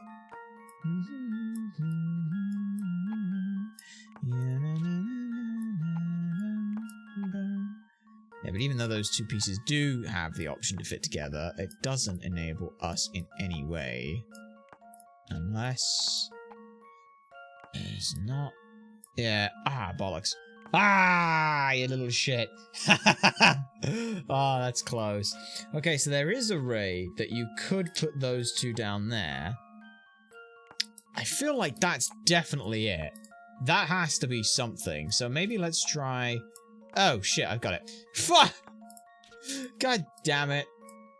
Okay, you go there like that, and you just go there like that. There we go. That should do the trick. Boosh! Nice. Just as I suspected. Yes. Alright, fantastic. This puzzle is a variation on a traditional tangram. In tangram puzzles, the same 7 pieces are combined to create various shapes. Maybe we should call this 5-piece version a Laytangram. Oh, haha! Oh, that's fun. Alright. And a picture. We got a plum. Alright, I'm convinced, Professor. Here's your letter. Alright. Wonderful. Very nice. Now what? Let's see what it says. Professor, if you're reading this, it means you've made it safely to my time. Uh-huh. I can hardly wait to see you again. Okay. I wish to enlist your help in freeing this town from the tragedy that has befallen it. Uh-huh. But first, I'm sure you'll want some proof that you're actually in the future. I've thought there we go. long and That's Yuri hard about the Lowenthal. best Oh, way of cool. convincing you. Thank you, Spider-Man. Make your way through town to the address below. What you find there is sure to quell any doubts. Room 312, Green Hospital. Okay. 123 Auckland Lane. Okay. I like that's 312 and 123. It seems our next destination has been decided for us. Let's pay this hospital a visit. Well, sounds good, Professor, but how do we get to Auckland Lane? It would be easy if the buses were running, but unfortunately that's not the case. Perhaps that lady over there knows of a different way to get around town. Well, London City and London Town, two different things. Greater London as a whole, yes, but... The future Luke. This young man sent Professor Layton a letter claiming to be Luke from the future. But how is this even possible? It's not. Start from there. Alright, you. Excuse me, we're trying to get to Auckland Lane, but the buses don't seem to go there anymore. Spot on, boyo! Them buses had already stopped running when I moved here 2 years ago. 2 years ago? But the poster says the buses won't stop running for another 5 years. What are you talking about? That poster is 5 years old. Some's not your strong spot, boyo. That can't be right unless... Luke, that's enough. I do apologize for my friend, madam. Don't you find the lack of buses in this area a bit of an inconvenience, though? Not at all. If I need to take the public transport, I hop on the train, don't I? There's a station on Flatstone Street, see? Tourists, is it?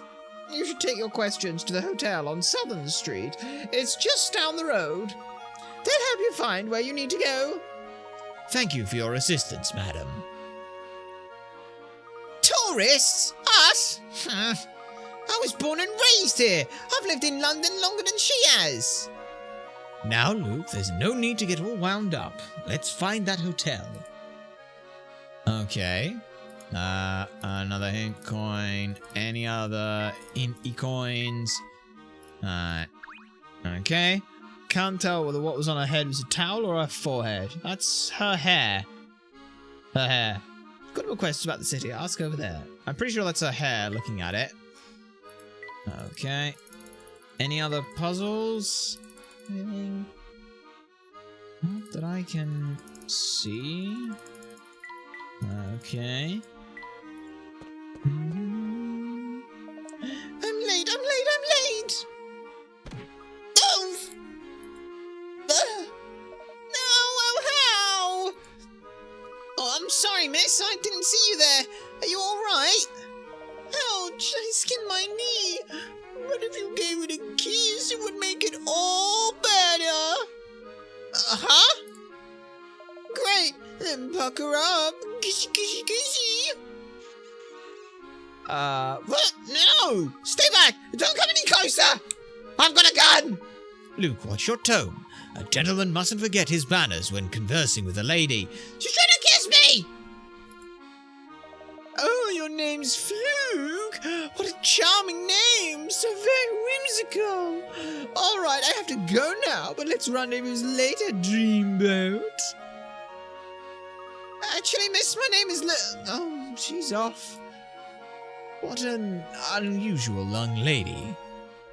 That's a nice way of putting it, Professor. Yes. Okay, random gears inside buildings. More hint coins. I love that. It's not showing any signs of movement. Must be for show. Ah, we're in that kind of era of steampunk. Cool. Very happy to see it then. Alright kid, what's your thing? Hi there, we're looking for a hotel on Southern Street. Is it one of these buildings? Incorrect. Wait, we are on Southern Street here, aren't we? But the hotel is not here? Ding ding ding! You are in the neighborhood. It is the neighborhood of correct, that is. I can't make head nor tail of what this boy's saying, Professor. He's only trying to help, Luke. You just need to keep to very simple questions. Observe. Tell me, young man, is this Southern Street? Ding ding ding! Correct. And is there a hotel east of here? Ding ding ding! Correct again. Just look for the white building up ahead. Thank you. Alright, Luke, unless our friend here is mistaken, we need to head east to get to our destination. If you say so, Professor. Okay, do you have a puzzle for me now? The hotel is the big white building up ahead. Just keep heading east. Okay, so the entrance is to the arcade. Nice. Okay, I assume that this building that says hotel written out in front of it is the hotel. So what are you? Whoa, whoa, whoa! You ain't trying to talk to me, are you? Well, are yous? No, I'm terribly sorry. I was only, And you got some brass neck wandering around in that hat. Yeah, brass neck but no brains. What's wrong with my hat? I ain't talking to you, Sunshine. I'm talking about matey in the top hat here. Me? Well, I don't see anything wrong with my hat either, sir. Listen with you and all that. I don't see anything wrong with my hat. It's time to teach you a lesson. Solve this puzzle. Alright. Puzzle number 012. Follow the arrows. Right. This puzzle is easy peasy. All you have to do is follow the arrows and move the 7 cards with numbers and symbols on them to the spaces below. Oh, one more thing. The equation has to work out, of course. Okay, so let's follow this. You go there. You go there. You go there. You go there. Okay. Okay. 3 plus equals 5. Oh, I get it. I get it. I get it. That's clever. That's clever. We make the assumption you've got the numbers 1, 2, 3, 4, 5, a plus and an equals sign. You don't. You have 2, 3, 4, 5 plus minus and equals. 3 plus 4 equals 7 minus 2 equals 5. There we go. That's clever. Again, almost all puzzles are based on a faulty assumption, and you just have to figure out where that assumption lies. That's right. The equation won't work unless you put the cards in their places as they say. As they are. You'll have to rotate the number 1 90 degrees to make it a minus sign. Alright. Well, someone's brighter than he looks. I'll let your friend off with a warning this time. But if he's still wearing that hat tomorrow, things will get ugly. And by things, I mean his face. Oh, you mean to say that my face isn't ugly now? Oh, thank you, I take the compliment. Here, take a hat and get the fuck out of here. Fuck off, mate, will ya? Hello, other person. Good day, young lady. Would you happen to know whether this establishment is a hotel? Hello there, gentlemen. If you've come looking for a hotel, you've come to the right place. Hotel Duke is one of London's finest and most famous. Will you be doing us the honour of staying here? For a famous hotel, you keep an awfully low profile. This is the first I've heard of Hotel Duke. Well, there's a simple explanation for that. Hotel Duke caters for ladies and gentlemen of means and taste. Can't say we're as popular with the primary school crowd, little boy. Our friend doesn't take kindly to you besmirching the good name of her hotel, Luke. Thank you for your help, young lady. Alright. Shut fucking Luke right up there. Alright, is that... One more hint coin from anywhere. Anywhere. Aw, ladybird. Nice little creatures, ladybugs. Great at eating aphids and stuff. Welcome to Hotel Duke, one of London's finest and most renowned establishments. Oh, hello again. I ran ahead and took the liberty of preparing a room for you. May I help you with your bags? Oh, that's very kind of you, but we only wanted to ask directions to the train station. Oh, come along now, sirs. I take it you're here on holiday. Well, the Hotel Duke is centrally located, as you can see.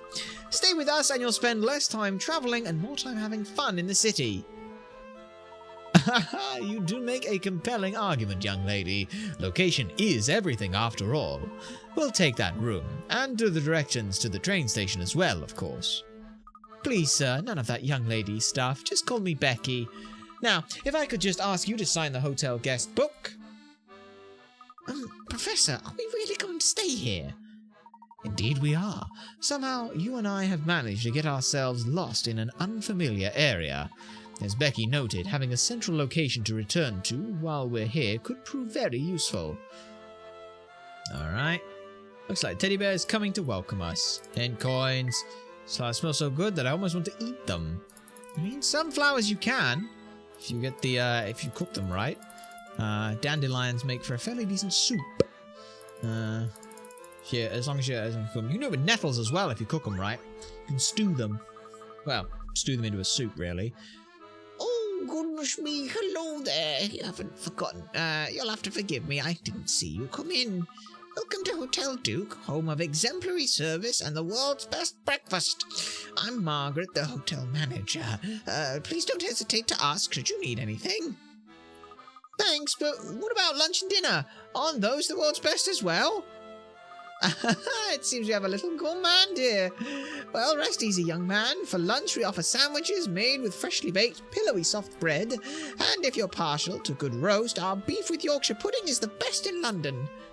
You know, Professor, I've changed my mind. I quite like this place. Let's stay here. Our sandwiches do tend to have that effect on people. Now if I could just... Oh dear. Oh, what's wrong? I've got 4 pens here, but only one of them has any ink in it. Don't suppose I could ask you to help me work out which one it is, could I? I'll just test them all. Pick the pen. Okay.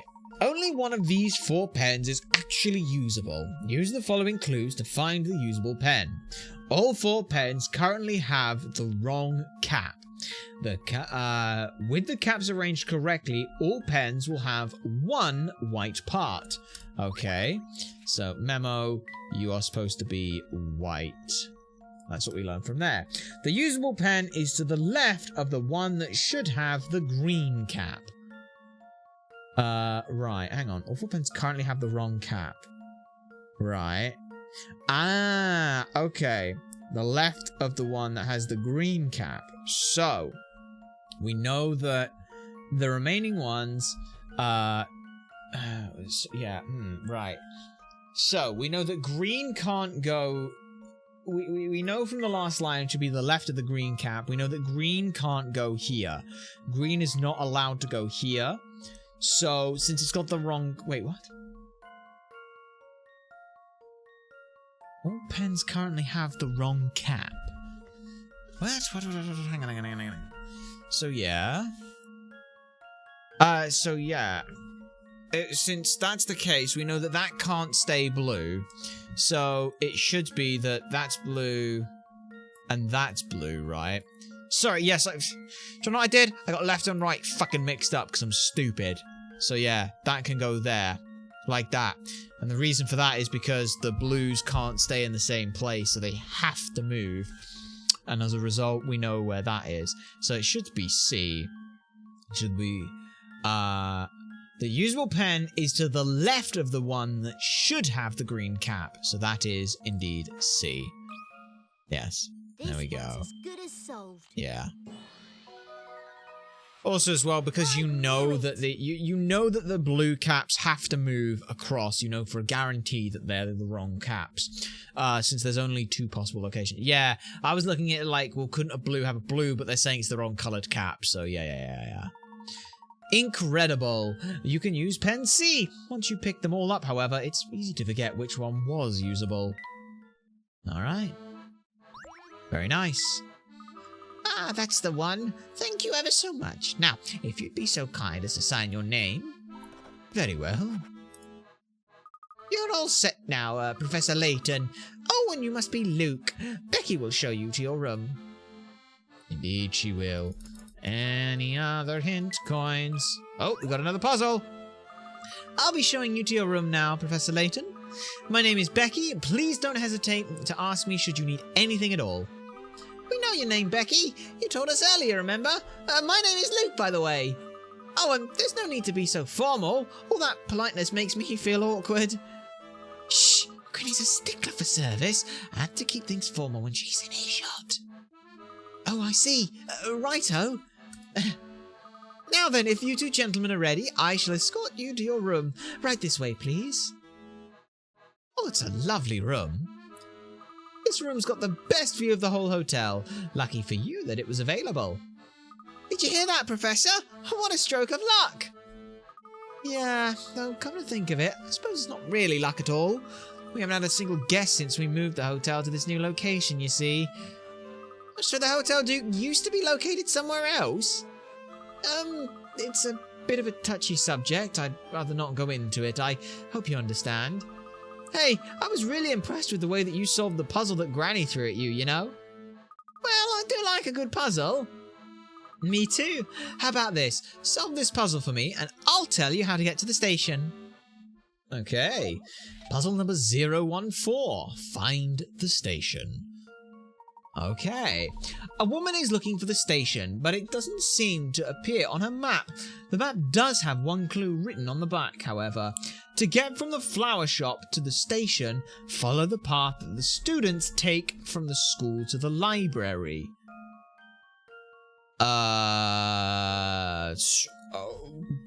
Okay, what? Okay. So... Right. Memo. Students take to get to the library. I'm assuming... Okay, so they just go, so they go to, erase all. They go along 2 and then down 3, because it doesn't actually matter. They're always doing the same thing. It doesn't matter if you go along 3 and then down 2. Regardless of whether or not they go this way, or this way, or this way, or this way, or this way, it doesn't actually matter. Legitimately does not really matter. It kind of does, but... Okay, let's start by doing this. So you go that way. So, from the edge, you go 2 along and 3 up, right? So, again, we literally just rotate that 90 degrees clockwise, which puts you there and there, like that. Which puts it there. Let's just confirm that it doesn't actually matter which way you go. It might matter, actually. So you'd go slightly over, down, along, and in, like that. Rotate that 90 degrees, and you get slightly over, down, along, and in. Yeah, it doesn't actually matter. It's there. It's the exact same. Erase all. It is that one right there. Good to know. Yeah. This one's as good as sold. Boosh. Diddling. I knew it. Okay. Good navigation. If you take the route that the students take to the library and just start at the flower shop, you end up with the map above. In a sec.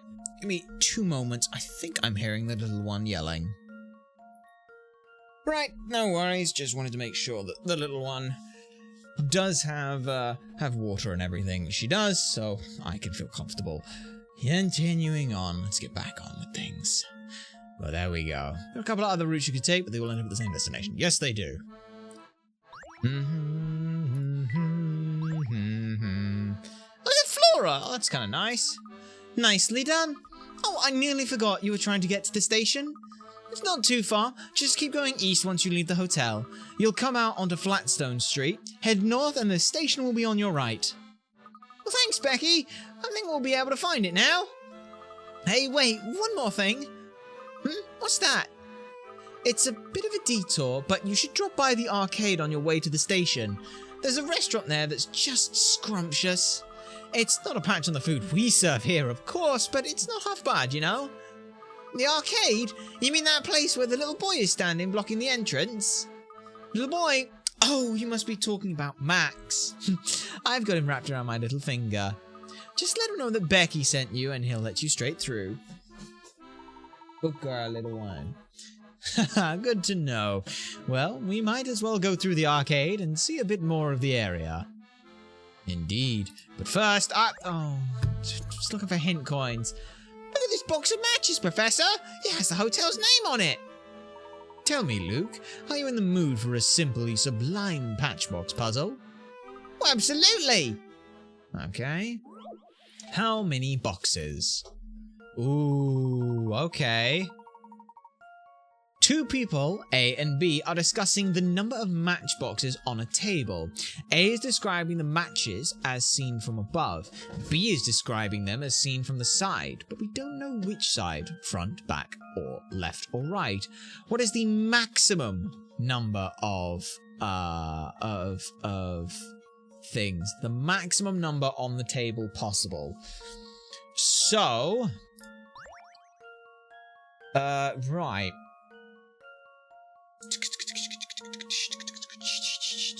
Let me think.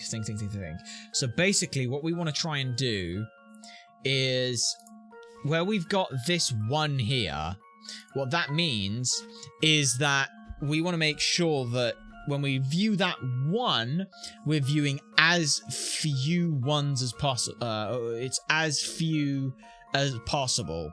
So what we will say is that this one here is this one here, and essentially we're looking at if I erase all, we'll call that A.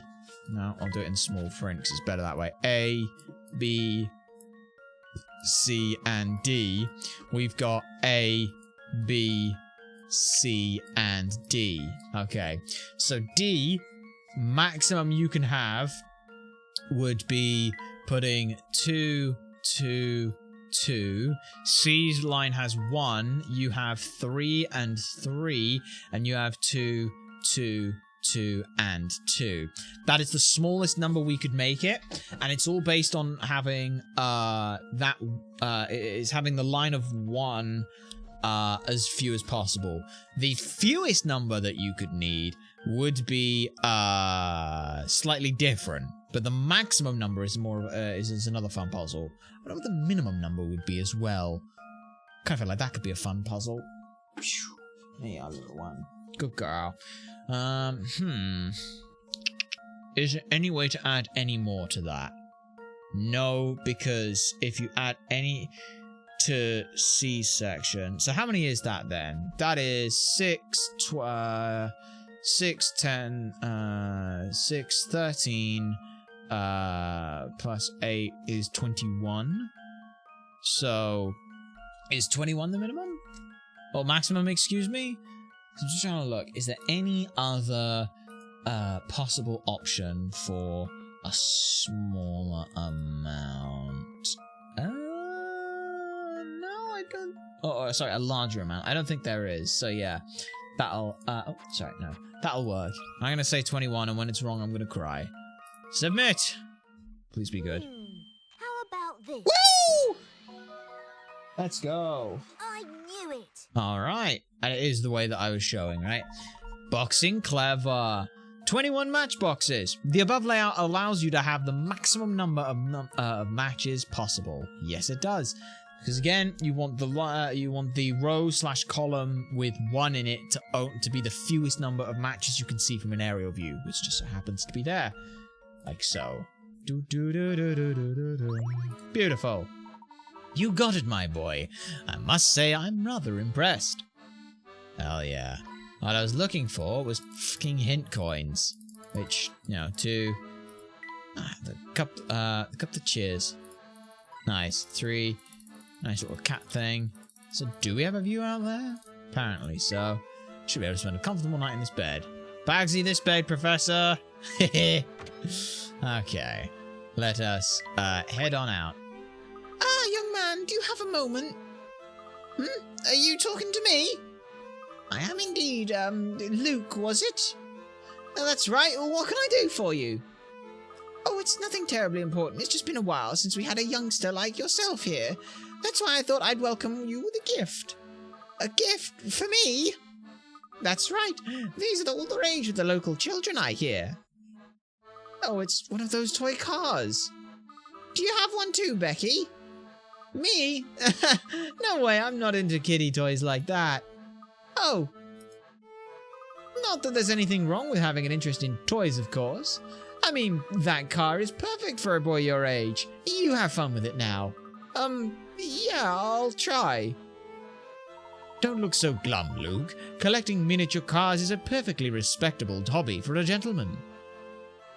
Yeah, that's right, Professor. See? I told you. Ooh, what do we got here? The toy car minigame has been added to the trunk. Okay. And the afternoon walk course has been added. Alright. You received the latest and greatest in toy cars from the hotel manager, Margaret. The car minigame, or the toy car minigame, has been added to the trunk. Use your wits to steer your car through a number of twisty, obstacle-ridden courses. Okay. I mean, I could also have a look at the picture book as well. Let's have a look from there. Also, we're getting a bird as the parent thing in this game. Pick up all the items on the course and guide your car to the goal by placing tiles in the correct spot. Okay. The number and types of tiles will be available for you will be different for each number, of course. Place a tile by sliding it from the inventory on the right-hand side of the screen to the desired location. You can put one tile on each square of the course. You may only place tiles on standard terrain such as grass or sand. Tiles cannot be placed on squares that contain bridges, switches, trees, rocks, or water. When the car passes over a jump tile, it will leap over the next square no matter what it contains. Okay. When the car passes over an arrow tile, it will turn and move in the direction of the arrow. Once the car has passed over a tile, that tile will vanish from the course. Okay. Touch your car to change the direction in which it will start moving. Okay. Your car can only cross a bridge if there are no gaps in it. Raise and lower bridges by guiding your car over the yellow switches on the course. Touch clear to move all the tiles and return everything. When the tiles are placed to go and start your car. If you place the tiles correctly, your car will zip around the course and reach the goal. Just remember that reaching the goal alone isn't enough. If you don't pick up every item on the course along the way, you won't clear the course. If your car hits any obstacles along the way or drives off the course, then you'll just have to start again. There are a total of 10 courses, which you can collect as you play through the game. To collect every course, just make sure to solve every puzzle you come across. When you've conquered every course that the game has to offer, something special will happen.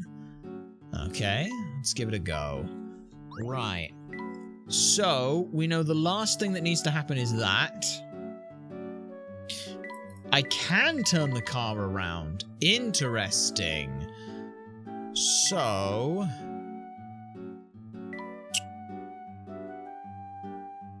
we've got one option to turn the car that way again. We can only go down as well.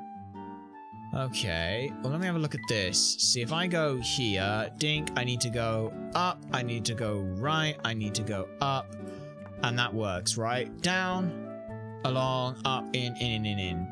But I'm not using every one of the things, am I? And I can't... Yeah, I can't place one there. Okay, that works. Let's just do that then. Oh, that's cute. That's nice. Boink, boink. Hey! Very nice. Alright. Congratulations! You have completed Afternoon Walk. Sweet. That's that done. Now let's have a look at the picture book then. Fill in all the missing elements of the story by placing stickers into each picture book. Touch place to display a bar containing all the stickers that you have collected for this book. Touch a sticker and slide it into the position of your choice to stick it onto the page. To remove all the stickers from the page, slide it back into the bar at the bottom of the touchscreen. Hello, little one. Look what I got. There you go. Something for you to run around and play with. To remove the sticker... Yep, I did that. Touch remove to remove all the stickers from the picture book. Touch the arrows on the left and right side of the touch screen to turn the page. The text on the top screen changes automatically to match the stickers you've placed. Try to create a story that makes sense by placing all the stickers in the correct positions. You'll collect more stickers as you solve puzzles, so solve as many as you can to collect every sticker. There are a total of 3 picture books for you to complete. Each picture book has its own set of stickers which can only be used in that book. Completing the first picture book will unlock the second, and completing the second will unlock the third. Once you've successfully completed every picture book, something wonderful will happen. Oh, you'll have 3 picture books sorted. Oh, this is a nice track. Alright. One sunny... Oh, no. I'll save doing the proper read on it. Alright. Picture of... I was strolling through a meadow. I walked past a tree on my right. I suddenly came upon a purple thing in front of me and a yellow thing on my left. Okay. As soon as I got to the big square with a tree in the middle of it. Underneath the tree, I saw a person gathering something. A girl gathering something. I found something that you may have dropped in the meadow. Have you seen anyone looking anxious? Ah, a boot. A boot in the middle. Okay. Underneath the plum? No, it would have to be a meadow. I walked past a tree. Okay. Well, it would have to be the plum tree there. Go gathering something. Found it. You seen anyone looking anxious? Twiddling his mustache, the girl said. Okay, so an old man. Twiddling his mustache, the old man glanced at the objects I was holding and replied, "Oh, that's where my hat went. Thanks for bringing it back." Okay. She fell out. Take this. He found a plum tree that fell out from there. Okay. Still true. A person said, "I found this boot. Are you the person I'm looking for?" A girl. Okay. The girl hesitated a moment before replying in a timid voice, "I can't help you, but there's a white cottage just up ahead. Try asking over there." I gave her my thanks and hurried on. Okay. Alright, well, we haven't got enough for it and things. I do love this track, though. It's very nice. Alright. Hello, little one. You're gonna be a good girl and just lie there and look gorgeous. Yes, you are. I appreciate that, you know. You're a very gorgeous baby. Yeah, my gorgeous baby. Good girl. But yes, we're getting some kind of parakeet or budgie or... it's probably a parrot knowing this game. Anyway, we're gonna head out from here. And then... You got another puzzle for me? Nah. Didn't I tell you not to talk to me? Didn't I? Get out of me sight. Alright. And said this way, and then talk to Max. Hi there, you're Max, aren't you? Ding ding ding. Correct. But how do you know my name? Oh, Becky told us. Invalid answer. So, Bossy Becky sent you. You must be staying at the hotel then. Ding! I mean, yes, we are. Hey, is the arcade through that archway? And does it lead to the station? Ding ding ding. Correct. That's the arcade, alright. And you can get to the station from there. Walk all the way through the arcade and you'll come out onto a big street called Flatstone Street. Then just head up Flatstone Street and take the north end. You'll find the station. Sweet. Do you have a puzzle for me or not? Yep, all the street. That's the exact same thing we just saw, so yeah. Okay. Restaurant says the sign is open. Oh, and another puzzle from you. Oi! What's yous looking at, pint size? Oh, hello, sir. Didn't we just meet you in front of the hotel? What hotel? No, not that that's any of your business, but I've been posted here anyway. Hello, gorgeous. Hello, gorgeous. Would you like to say something so that anyone else can hear it? No? No, we're just gonna sit and look gorgeous. Oh, we're gonna be gorgeous, baby. Hang on a sec. Let me see if I can. Here. Let me see. Hang on. Let me make it so you can hear the baby. Let me see. Hey, you want a purr for everyone? You gonna purr for everyone? You're just gonna be it for me. I mean, I'll take it. Yeah. Can I get you to purr? I don't know if you can hear that, but she's a purry baby. Big purry smelly baby. Aren't you, sweetness? Good girl. Good girl. Thank you for being good today. I do appreciate that. Thank you, sweetness. Alright. Bolster would have more guts for garters if I ever thought about sneaking off. Yikes! Well, it looks like I've got you mixed up with someone else then. Have a good day, sir. Hold your horses, Shorty. You're the one who wanted to talk, so now ain't no running out on me now. Standing here all day ain't that thrilling. Watching you squirm with this puzzle might help me pass the time. Okay. Puzzle number 016. Daydreaming 2. If 7 days after 70 days ago was Sunday, which day is 7 days before 70 days from now? It's Sunday because there's only 7 days. I'm not even going to pretend that that's hard. Here's my answer. Mate. If you'd have made it so that it was not 70 days, and you'd made it a different multiple of 7, that would be kind of fun, but you didn't. That's right, Sunday, 1 week is 7 days. If you ask what day was it X days ago, or what day will it be X days from today, and X is divisible by 7, then you know that it will be the same day as today. I know, crazy, isn't it? Hang on, where'd you just go off to? Where did you go off to? Little one, where did you go? Where are you running at? Eh? Oh, there you are, who's behind us? What's that? Eh? Oh, I don't have time for big play. I don't have time for big play right now. I'm doing work stuff, I know. Horrible, isn't it? I'm I will, but you don't have to.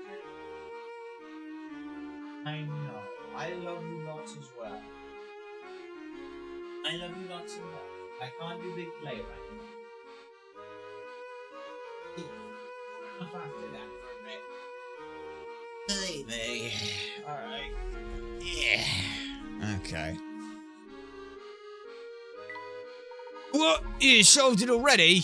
Oh, great, now am I supposed to stop myself nodding off on a job? Alright, I'm assuming this is the restaurant. Ooh, nice beard. Alright. Sorry, fellas, we're not open yet. Didn't you see the sign out in front? I should have said as much.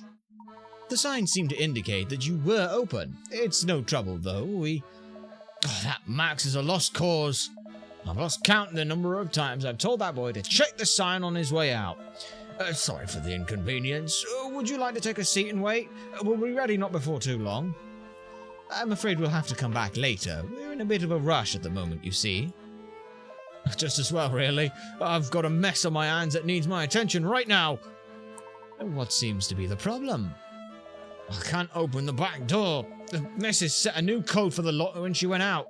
She left me a note explaining the new code, but I haven't got a clue what she means. That is quite the predicament. The scrawled note, puzzle number 017. Okay. Right. You seem to need, to enter a number to open the door. The only clue you have is a hastily written note from a woman, known for her poor handwriting. Can you work out the number you need? Is it 1... Okay. No. Because I'm seeing 1, 2, 1, minus 1, 1, 3 equals. Okay. Well, if we do that, 1, 2, 1 minus 1, 1, 3, you end up with 1, carry the 1, 3 in there, it goes to 8, 0, 0. This is 0, 0, 8. This is just 0, 0, 8. 0, 0, 8. Submit. I've got a good feeling about this one. There we are. Few things Nice. satisfy like a puzzle solved. Wonderful. Exactly right. The number you need is 8.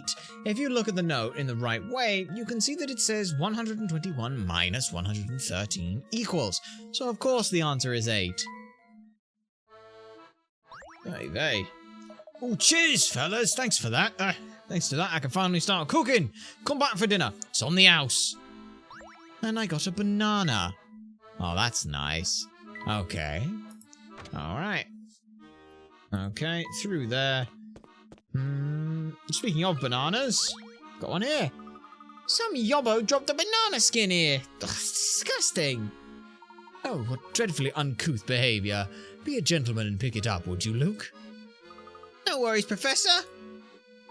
Owen, while you're doing that, here's a puzzle to make the chore more fun. Thank you. A slippery trippery on puzzle number 018. Right. Make your way from the start of the goal, but be wary of the banana skins. Okay. Be wary of the banana skins. Yeah. Whenever you step on one, you'll slide without stopping until you hit a wall. Can you find a solid route through these slippery streets? Well, here's the thing. Memo, we know we need to go there, we need to go there. Or, to get to that, which means we need to go there to get to that. We can't do it from the top, because at any point, we will automatically end up that way, or that way, which means we cannot enter there, so that's irrelevant, which means we need to go from there, and the exact same thing applies from there. We can't go that way, we can't go from that way. So, we do come from there, which means we have to come from there, which means if we come from there and double back on ourselves, like so, we can make it. Okay, so it's this way, oh, poor Professor. Like so, through here. This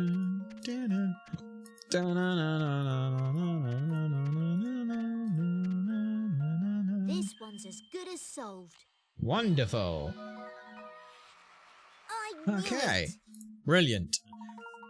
Peel Fecto. Most people have seen banana skins used in cartoons for slippery comedic effect. If you've ever actually stepped on a banana skin, though, you'll know it's no joke. Little wonder Professor Layton considers littering to be the height of ungentlemanly behaviour. Indeed. Alright. There, all cleaned up. That's one less banana skin littering the streets of London. Well done, boy. Your thoughtfulness may have just saved someone from having a nasty slip. Agreed. Okay, hint coins, just all over the place. I would have loved it if I could have just gotten all three in one go, but I'll take that. Hey, you. Hey, you two saw that ne'er-do-well skulking around, didn't you? Yes, we did. Why do you ask? I thought I should give you a word of advice. That whole gang is bad news. They call themselves the Family, and they monitor everything people get up to around these parts. Who are you talking about exactly? I'm sure you've seen them, all dressed the same, in their long grey coats and matching hats. Oh, don't even try to be a hero. Bravery will get you in the worst kinds of trouble. But why don't the police do something about them? Police? Now there's a word I haven't heard in a while. I haven't seen police on these streets for years. It's the Family who makes the law nowadays. How terrible. You're telling me? Oh, here comes one of the boys now. Try not to stare. Would you mind if I had a look at that paper you're holding, sir? Go for it. Knock yourself out. No, that can't be. Luke, what date does it say? I still can't read. Professor, look at the date on this paper. Keep your hair on, fellas. It's just a newspaper. Right, I've got to go. Places to be and all that. Can I have my paper back? Oh, yes, of course. Thank you. I didn't misread the date on that paper, did I, Professor? I don't think so, Luke. It was dated 10 years in the future. It's as if we've travelled through time. So maybe the reason why nothing looks familiar is that we're here in the future London. Hello, little one. Good baby. Oh, we've been such a good baby. It would appear so. Whoever wrote us that last letter assured us that we'd find proof of our time travel at Green Hospital. Let's make our way over there without further delay. Okay. Alright, well that's solved the problem there. The strange, unfamiliar streets belong to a future London from 10 years after Professor Layton and Luke's time. So much has changed in so little time. Oh, fuzzy baby. Oh, we're being adorable. We're being an adorable fuzzy baby. Little one, stop trying to chew everything. Hey? Come on now. Be a good girl. Thank you. Here's a good girl. Yeah. You're in a very bitey mood. And that's not good. Because you know the things you gotta bite. You know the things to bite. Oh, big stretch. Anyway, what are we looking at? Yep. Okay, moving on. We're moving on. Oh, it's him again. This must be the big road that Max was talking about. Flatstone Street. Oi. Little one, stop trying to chew stuff that isn't chewable. You're gonna hurt yourself. I don't want you to hurt yourself, okay? Your teeth are important. You need to keep those for your ability to eat food and stuff. Oh, I know you're purring, but that's not chewable. Don't chew that. Yeah? You know the things that you've got that you can chew, okay? So you gotta chew the things that are chewable and not chew the things that are not chewable. Good girl. There you are. Excellent. If we continue north, we should find the station on the right. And we're almost there. Let's keep moving, Professor. Huh? Hey, is it just me or is that man on the corner shaking? I think he is. What do you want? Please don't hurt me! Oh, if you're looking for the station, just down the street! Please just leave me alone! And he's gone. Okay, more hint coins. Another hint coin up high. Give me one somewhere nearby. Okay, I mean, I'll take it. Let's keep moving. Okay. Hey, look, there's a guard. He looks just like those other family gangsters we saw before. Indeed, it's remarkable just how anonymous they seem to be. Oh, no. No. Hey. No climbing the walls. I will have to leave you. I have to send you out without anything, little one. And you don't want that, do you? Yeah. Good girl. Oh, we're being such a baby. We're being such a baby. Good girl. Say, Professor, isn't that the sign for the station? Indeed, it is. It took longer than expected, but we finally arrived at the station. Alright. A new one. A selection of shady characters, all dressed identically in grey, seem to lurk on every street corner in the future London. Just what are they up to? I don't know, but one of them's gonna have a puzzle. You don't have a puzzle? If you don't stop looking at me funny, boy, you'll be looking very funny when I'm finished with you. Oh, sorry, sir. I didn't mean to stare. Yes. Okay. I guess then. 2 hint coins. There's 3. Hooray. Nice. Let's move along. We need to buy tickets before boarding. Will you take care of that, Luke? Of course, Professor. Seeing as you can't read and all that, I can definitely do that. Supposed to be due any minute. Okay. Anything else of note? Maybe. It looks like I have to select a destination. Where's the button for Auckland Street Lane? Or Auckland Lane? There we are. Travel to this desired destination. Yes. Hooray. Hold on. No. I see that stuff moving there. What do you think you're doing? What do you think you're doing? Covered of stuff that you should not. Good. Might have to close off this section just to make sure you don't do that. I think I have to, for your own safety. Yeah. For your own good, you grimy little bastard. Hey? Girl. Shut that. I think. Otherwise, you're gonna get into mischief that is not good. Alright. Here we are on Auckland Lane. Okay, now what are we doing? I think this is a poster for the hospital we're looking for, Professor. Oh, good. According to the map on the poster, the hospital seems to be quite close to the station. Hooray! Nothing does the train. Wait. I like how it almost feels canon that the professor cannot read. It genuinely feels that way, given the number of times he's asked Luke to read something. Well, that was easy enough. Look, Professor, we're just a few steps away from the hospital. Wonderful. In we go.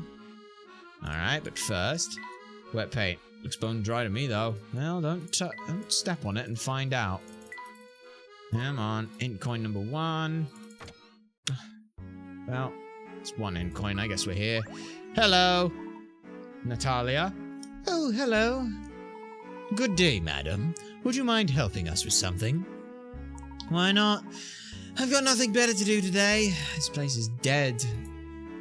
We're here to visit someone in your care. Could you point us towards room 312? Room 312, huh? Let's see. Dr. Andrew Schrader. Of course, just a second here to... What? I'm sorry, did you say Andrew Schrader? Keep it down, will you? You're in a hospital, you know.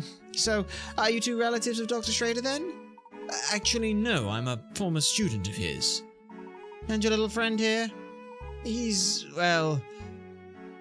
Dr. Schrader's student's apprentice. Oh, 123's got a bit of a fan club, has he? Oh, 312's got a bit of a fan club, has he? Alright, you can see him if you like, but I'm going to need you to complete some paperwork first. Paperwork? Hospital policy, I'm afraid. Don't worry though, it's just one question. Making the rounds. Puzzle number 020.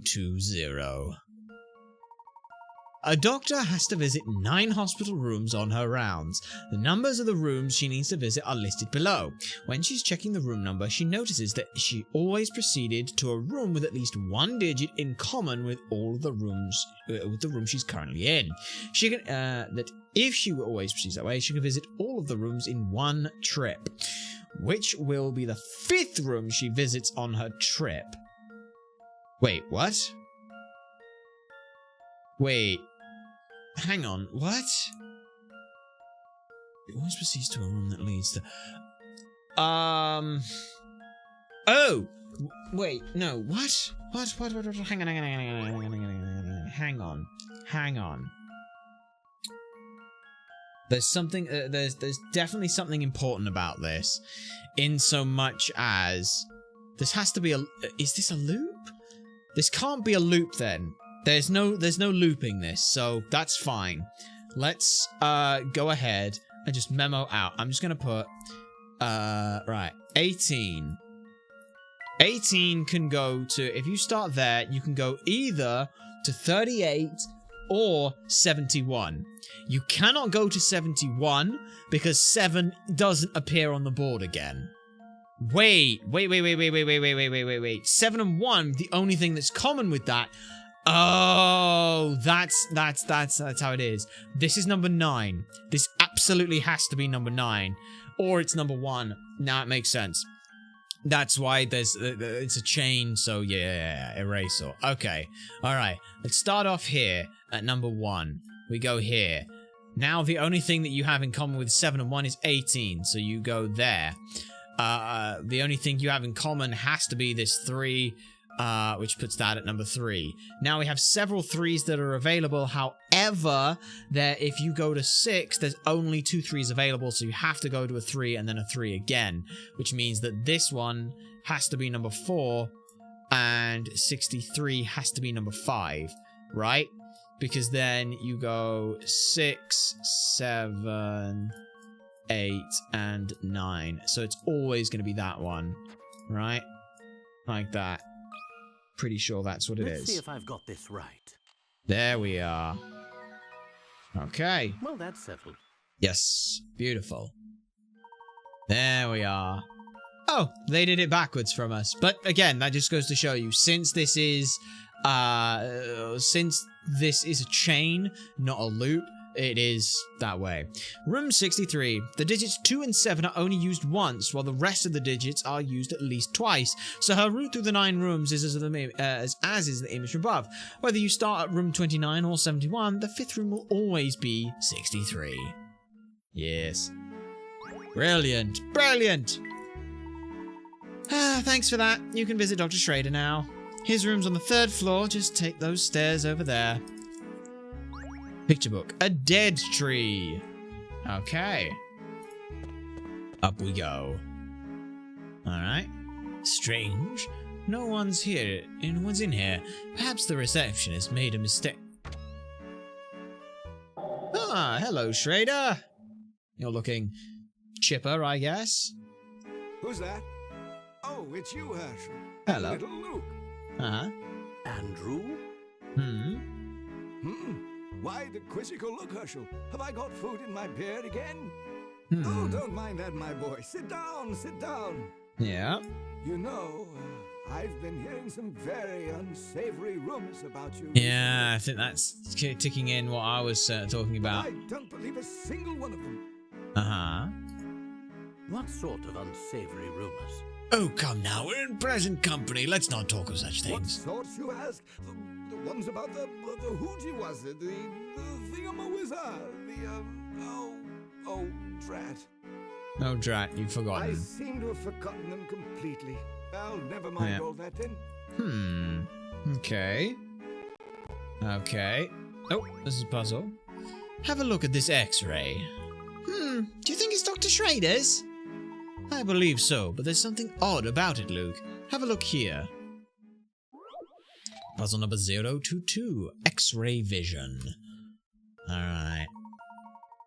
Professor Layton and Luke are discussing Dr. Schrader's X-ray. Look, Professor! Somebody must have left these scissors inside Dr. Schrader during his operation! Look at that shadow! Can you believe it? I wouldn't worry about those, Luke. This is what Dr. Schrader should really be concerned about. As the professor says this, he pointed at something odd on the X-ray. What did he point to? Well, if it's not the scissors or any of the other stuff, then it's got to be this random mass that's here. I'm now a doctor, so I can confirm this. Like, everything else is just fake. Right. Salutations, sunshine! It is a pleasure to see you here. We hope you find yourself well. Well, that's Yes, good eye. There was a mysterious white shadow on the bottom of Dr. Schrader's stomach. Perhaps he swallowed a coin or something by mistake. That's not his stomach. Maybe. I mean, if it's some kind of a pit in his stomach, then... I mean, I don't know how, like... looking back at that picture, it probably was a stomach. Never mind, ignore me. When X-rays aren't able to pass through something solid, the objects will appear as a white shadow. Darker shadows, like the scissors, are probably just the result of a practical joke. Someone must have superimposed the images onto the X-ray after it was taken. Okay. That's not funny at all! Who'd like try and play a prank on the poor Dr. Schrader? Now, Luke, let's not jump to any conclusions. Andrew is quite the prankster himself. It's entirely possible that he placed this fake X-ray here to shock his visitors. If that's the case, then it certainly worked for me. I was really worried for a moment there. Alright, so I'm missing at least 2 puzzles. So, I guess I should quickly go. Alright, I've looked at Schrader now. What puzzles am I missing? I mean, obviously we will get all of the puzzles later. I just would like it if I knew. Alright, 19 and 21. Alright. So yeah, I'm guessing that 19 is back here somewhere then. Like, in a bush? There it is! There it is! Oh, is this a hidden puzzle? Please don't be like... Oh, fucking hell. Puzzle number 146, Birds on a Wire. Okay. Cooey! I'm trying to shoo the birds away from these wires. Every time I clap my hands, half of them fly away, but then one comes back. The pattern keeps repeating itself. Even if I stood here clapping my hands all day, the number of birds would always end up right back where it started. How many birds were there on the wires originally? Ah, so what we're saying is that x divided by 2 plus 1 equals x. Let's solve this the best way that we can. We know that in this instance, okay, we times everything by 2. We end up with x plus 2 equals 2x. Therefore, what can we say about this? X plus 2 equals x plus x. Knock both of those off. Chink, chink, x equals 2. So that's your answer there. The answer is there was 2. It's again obfuscating information. Half fly away, one flies back. If you said one flew away and then it landed back, that's exactly the same thing. It's not really a puzzle now, is it? Alright. Here's my answer. Brilliant. That's now That's another puzzle I'm missing. Tweet, tweet. 2 birds is correct. Half of 2 is 1. So if one bird flies away and then comes right back, the number of birds always ends up being 2. In this puzzle, using half to refer to one bird is potentially quite misleading. Be sure to choose your words carefully, even if you're explaining something simple. Indeed, indeed. Alright. Done and Done. Okay, but that doesn't help me. Where's the other puzzle? Unless it's in here and hidden somewhere here. Like in a bin or something. No, I don't need to go anywhere else. Okay. We'll find them later, I'm sure. It's fine. Okay. Alright, let's talk with you then. It's been a while, hasn't it, Andrew? Indeed, Herschel. I trust you're still spending the majority of your waking hours doing research. What can I say? I learned from the best, and having an office in which to work has made life easier too. You've got your own office? Oh, what am I saying? You've had one for some time, haven't you? And you deserve it. I've seen my share of scholars, but you were the brightest to ever set foot in my classroom. Naturally. Oh dear, with all this excitement I nearly forgot to take my medicine, silly me. I've got this bottle here, but working out the correct dosage is proving rather taxing. Luke, be a good boy and help me work out how much of this I need to drink. Puzzle number 021. Medicine time. Okay. Dr. Schrader needs to drink 1/5 of this bottle of medicine per day over a period of 5 days. Unfortunately, the dosages aren't marked on the bottle. Dr. Schrader has taken the first dose, and the amount of medicine in the bottle has been reduced to the level shown in the diagram. It's now time for the second dose. To where should he drink today? Draw a mark. I mean, if you did something like that... No. If you did that, you can basically drink one thing, which will fill it to there, and then if you rotate it the other way, you'll end up with that that's left, won't you? You'll do to that, I think. I think that's right. Yeah, I'm just trying to think, because that's day 2. Then day 3's a pain in the arse, because you need 2 of them remaining, which is a nightmare to fucking do. The last day is easy enough to do, but yeah. Okay. You'd think what you'd do is you'd have a container that you could pour 1/5 out into and then just drink that, but again, something like that looks right, because you basically just want to make another square. And that does. So you've got there, I think. Right? How about this? That works. Good. There's that way, or technically over on the right side as well could work, I suppose. Okay. Yeah. Okay. There you go. Yeah, and then you get to the second one, you do it the other way for the third day. So yeah, 1, 2, 3, and then the 4th day, you're done with it. That's right, you can rotate the bottle left or right and get the same result. Just make sure the medicine reaches the line you drew. Looking at the diagram, you can see that a diagonal line, like the one shown, divides the rectangle into 2. Since the rectangle makes up 2/5 of the medicine, halving it gives you just the right amount. Hey. Wonderful. You've taught this boy well, Herschel. You've clearly passed down some of my skills. Yes, as I was saying, you always were the brightest, though there was one of the people who came close. That boy was something of a whiz as well. I wonder what became of him. Oh? Fresh air is good for you, as they say, yes. So Ivy Drip, Ivy Drip is still in use. Okay. Anything else for me? Well, Andrew, it's been wonderful seeing you, but it's growing late. We ought to be on our way. Mm-hmm.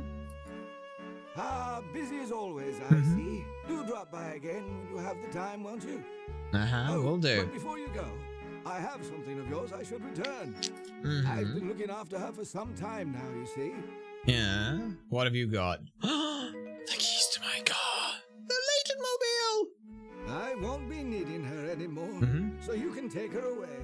The old dear's parked around back. Okay. I see. Thank you. It was a pleasant surprise to see you today, Herschel. I know you're in a bit of a hurry, but you should go out to the back of the building with those keys. All right, I guess we will. Okay. You've not got anything for me? The back of the building. Just head down the hall and through the door at the end. Thank you very much. Let's have a look then. It's got to be in my car, right? Oh my gosh!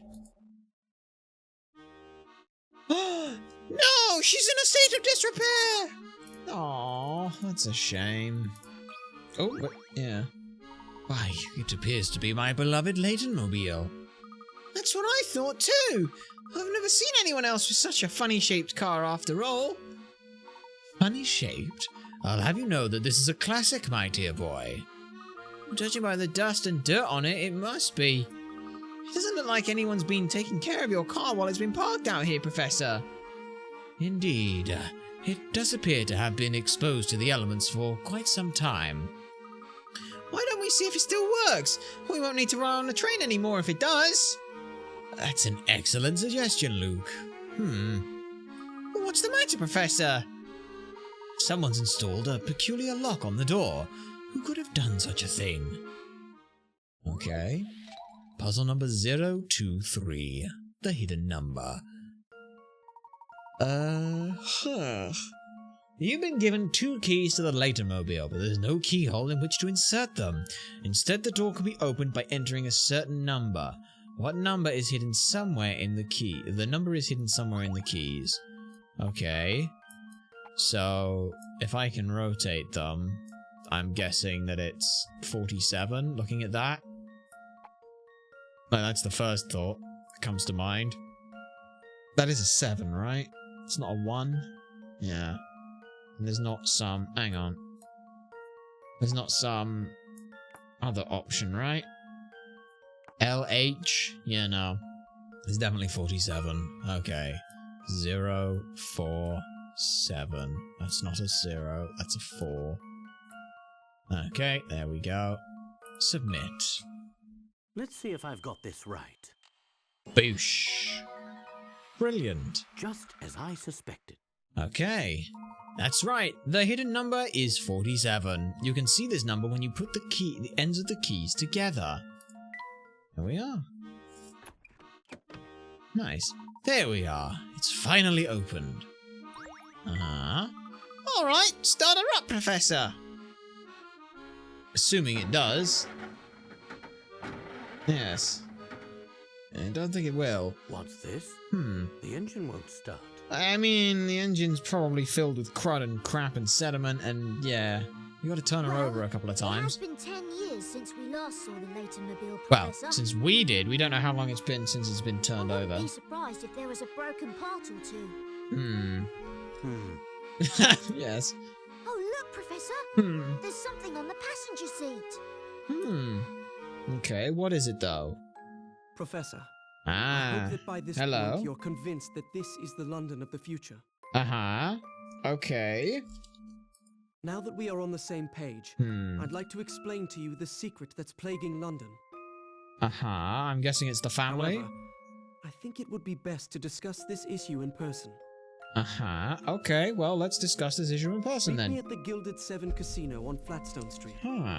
I'll be waiting for you there. Okay then. So you just continuously left clues about the place then, I guess? Alright, well, if it works for you, then we'll do that. Well, what do you say, Luke? Are you ready to meet your future self? Honestly? Hmm. I don't know. This whole situation is making me feel very strange. I wouldn't be surprised if anyone wouldn't feel strange in this situation, Luke. That's quite understandable. Yes. Still thinking though, what is the... Yes, we will save progress. Not too bad. Diddle-ding. What is that? Too shabby. A couple more chapters. Speaking of, chapter 2. A boy named Luke. There we go.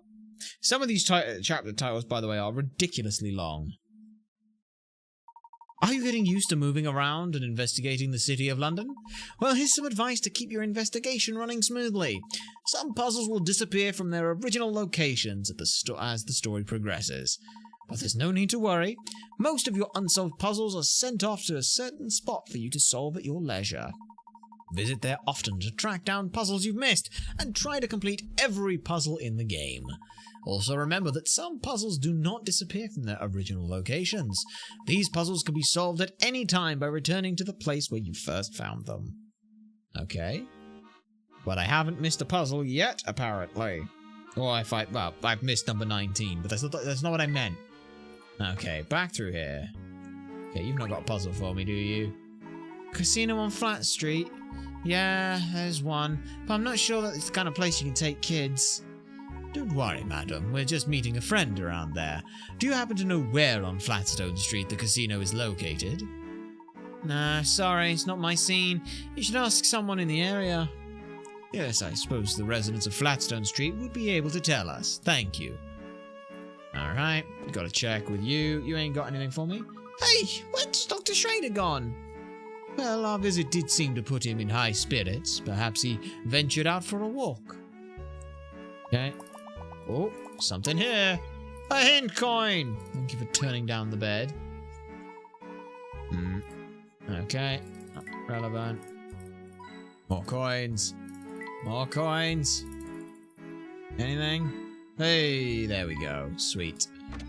Always turn down the bed. Okay, what's left? Still surprised that we found a hidden puzzle there, but not number 19. This is a bit annoying, but that's okay. Alright, we will go here. And we need to take the train back to Flatstone Street if we're to visit the casino, Luke. Alright, Professor. Okay. Okay, travel to Flatstone. So, future Luke then. If this is actual time travel and stuff, future Luke would know when he got there because of the investigation and everything that we're doing, so he would do it that way, I guess. Right? Probably something like that. Okay. If not, then he's just sat outside a casino for a while. Here we are, back on Flatstone Street. Yes, but I can't see anything around here that looks like a casino. I think our best bet would be to ask a local. Oh look! There's someone we can ask now! We're here, Professor! Luke? You've got exactly 5 seconds to stop gawping, boy. 1, 2... Oh, I'm very sorry, sir! I gather that did not go very well, Luke. Let's ask someone else, Professor. I can't even look at that man without him snapping at me. And all this time I thought you had a talent for communicating with wild animals. Oh, shit! What a fucking burn! Don't laugh, Professor! That man was scary! Now, don't look so sour. I was only trying to lighten the mood a little. Why don't we find someone else to help us? Okay. What about you, madam? Oh, there's a lovely breeze blowing through London today. I couldn't agree more. It's the perfect day to find a nice grassy spot near the river or to go for a walk. Speaking of walks, my hubby and I came up with this great puzzle while we were out one day. Alright. Hey, there's puzzle number 019. The checkerboard bridge. Okay. The bridge below has a painted on it black and white checker pattern. Starting from the bottom left arrow, you need to cross the bridge and finish at the top right arrow. You can only move one square at a time, either up, down, left, or right. You can't move diagonally. Now, here's the tricky part. How many different routes are there that cross exactly 4 black squares and 3 white squares? Okay. Wow. There is 1. Alright, just erase all. 1, 2, 3, 4, 5, 6, 7, 8, 9. I don't think it's that simple. I don't think it's as simple as 9. Oh man, I'm not very good with these graph ones where there's like a specific way of figuring these out, because it's never easy to see on some of those, like how many there are. Oh fuck, there's way more than I'm thinking, isn't there? Because you could go, I mean, oh, because you could go like, oh shit, yeah, you could go like, hang on, right, 1, 2, 3, 4, 5, Okay. And then we'll start up from the top and we go 6, 7, 8, 9. Okay. But then we can go... oh man, I can't see these. Hang on. Right. 1, 2, 3, 4, 5. Okay. If I flip that as well, yeah. So, okay, that's 5. Let's keep that in mind, and I'll erase everything, and I'll just put a 5 here. Okay, that's a 5. You can then go 6, 7, 8, 9. Okay. That's 9. Then you can go as well. Yeah, because we've done that. And we've also done that. Oh, fucking hell. 9, 10, 11, 12. Oh, 13, 14. And yeah, those are the ones that I was going to miss always. Okay, I'm tempted to take a hint on this one and just start where that is. Tries to find all the routes of musical conditions. Think about how each crosses the central column of squares on the bridge. Crossing 4 black squares and 3 white ones means you have to cross the bridge in 7 moves. You can't afford to backtrack. Yeah, I know. I know that. It's the rest of it that I'm working on.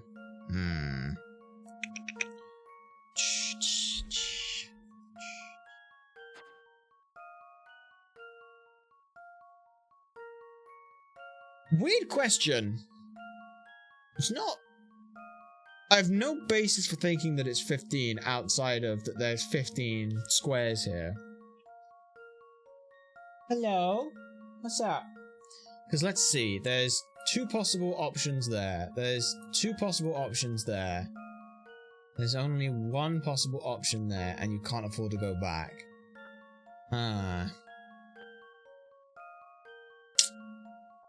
I'm just trying to think if there's, like, any diverging paths thing that could, like, potentially, like, solve this in some way.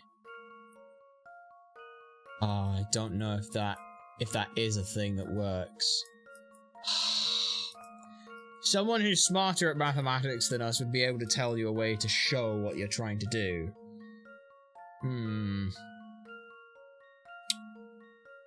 Yeah. I mean, for every pathway we make, there's always a second one, so is it actually an even number? Unless I can find a path that has no mirror...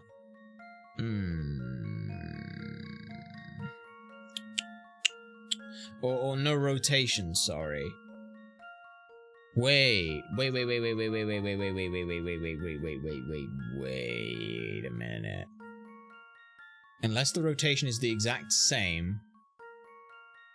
So, here's what I'm saying. For example, this here is identical to this here. Like, remember the flower shop? Like, the whole, like, flower shop to the train station is the same as the library to the thing. It's that same idea. So, basically, we know that there's one... like, the only one that doesn't have a mirror is this. Because that is flipped. It's the exact same. So, knowing that, we're looking for an odd number, I think. So, again, 1, 2, 3, 4, 5, 6, 7, 8, 9, and 11, 12, 13, 14, 15. I think that's right, but it's a big scribbled mess right now. I'm gonna hope that it's 15, but I'm not sure. Yeah. Because, like, if we look at the maths for how we get here, we've got 5 paths that can get to this square here by going up and then along, right? Which means we've got how many different ways to get to this square? How many different ways to get to this square? How many different ways to get to this square? Like, 1. Yeah. Let's see how many different ways there are to get to this square here. Oh, sorry. Erase. How many different ways are there to get to this square here? Well, there's 1, there's 2, and there's 3. Okay. Then you'd go... So that right there is 3 pathways that get you to that one. Let's see how many different pathways there are to get to here. Well, there's still 1 following that, which we already did. 2 following that. Then 3 and 4. So there's 4 different ways to get... Like, yeah, I'm just going to go 1, 2, 3, 4. Ah, but there's 5... and 6. Okay, okay. Yeah,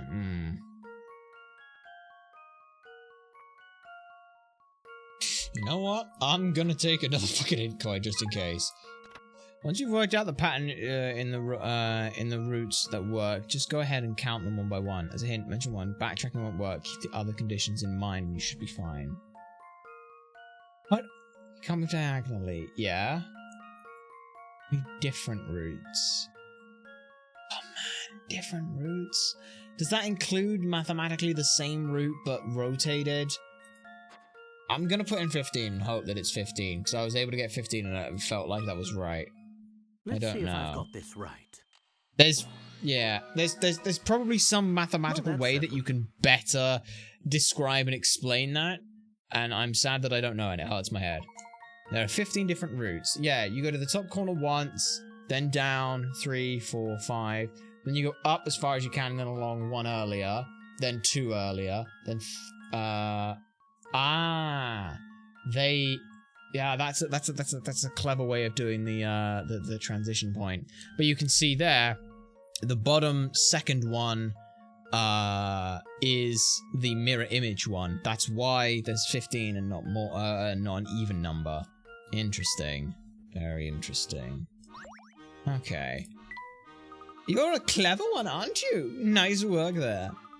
I used to love walking with my hubby, back when he used to come home for dinner every night. Used to? Sadly, those carefree walks ended as soon as we got here. They must be working him like a dog at that new job of his, because he hardly ever comes home. Ah, well, that is most unfortunate. I guess... Let's see if we can find anyone. Hello. What do you want from me? Don't hurt me, please. I'm begging you. What? Why are you scared of me? You? No, it's your friend there with the big hat. He's looking right at me. Please calm down, sir. I mean you no harm. You must have confused me with someone else. The only thing I want to know is the location of the Gilded 7 casino. Is it around here? It is around here, isn't it? The casino? Oh, I get it. You're testing me. You want to see if Edgar's going to spill the beans. And if I do, you're going to send me on a one-way trip to nowhere. What are you talking about? Somebody help me. There he goes again. Poor fellow. It sounds as though he's had a run-in with someone who looks like me. He's not the first person to react strangely to your hat either. Yes. It seems my doppelganger has quite the fearsome reputation. Well, maybe you should take your hat off for the time being, just to avoid confusion, you know? Nonsense, Luke. A gentleman can't very well walk around with a bare head, now can he? I suppose not. Well, what's our next move? That girl from the hotel, Becky, has been quite helpful. Let's ask her for directions. Okay. Let's go this way, so it'll be a little quicker. Alright. Becky?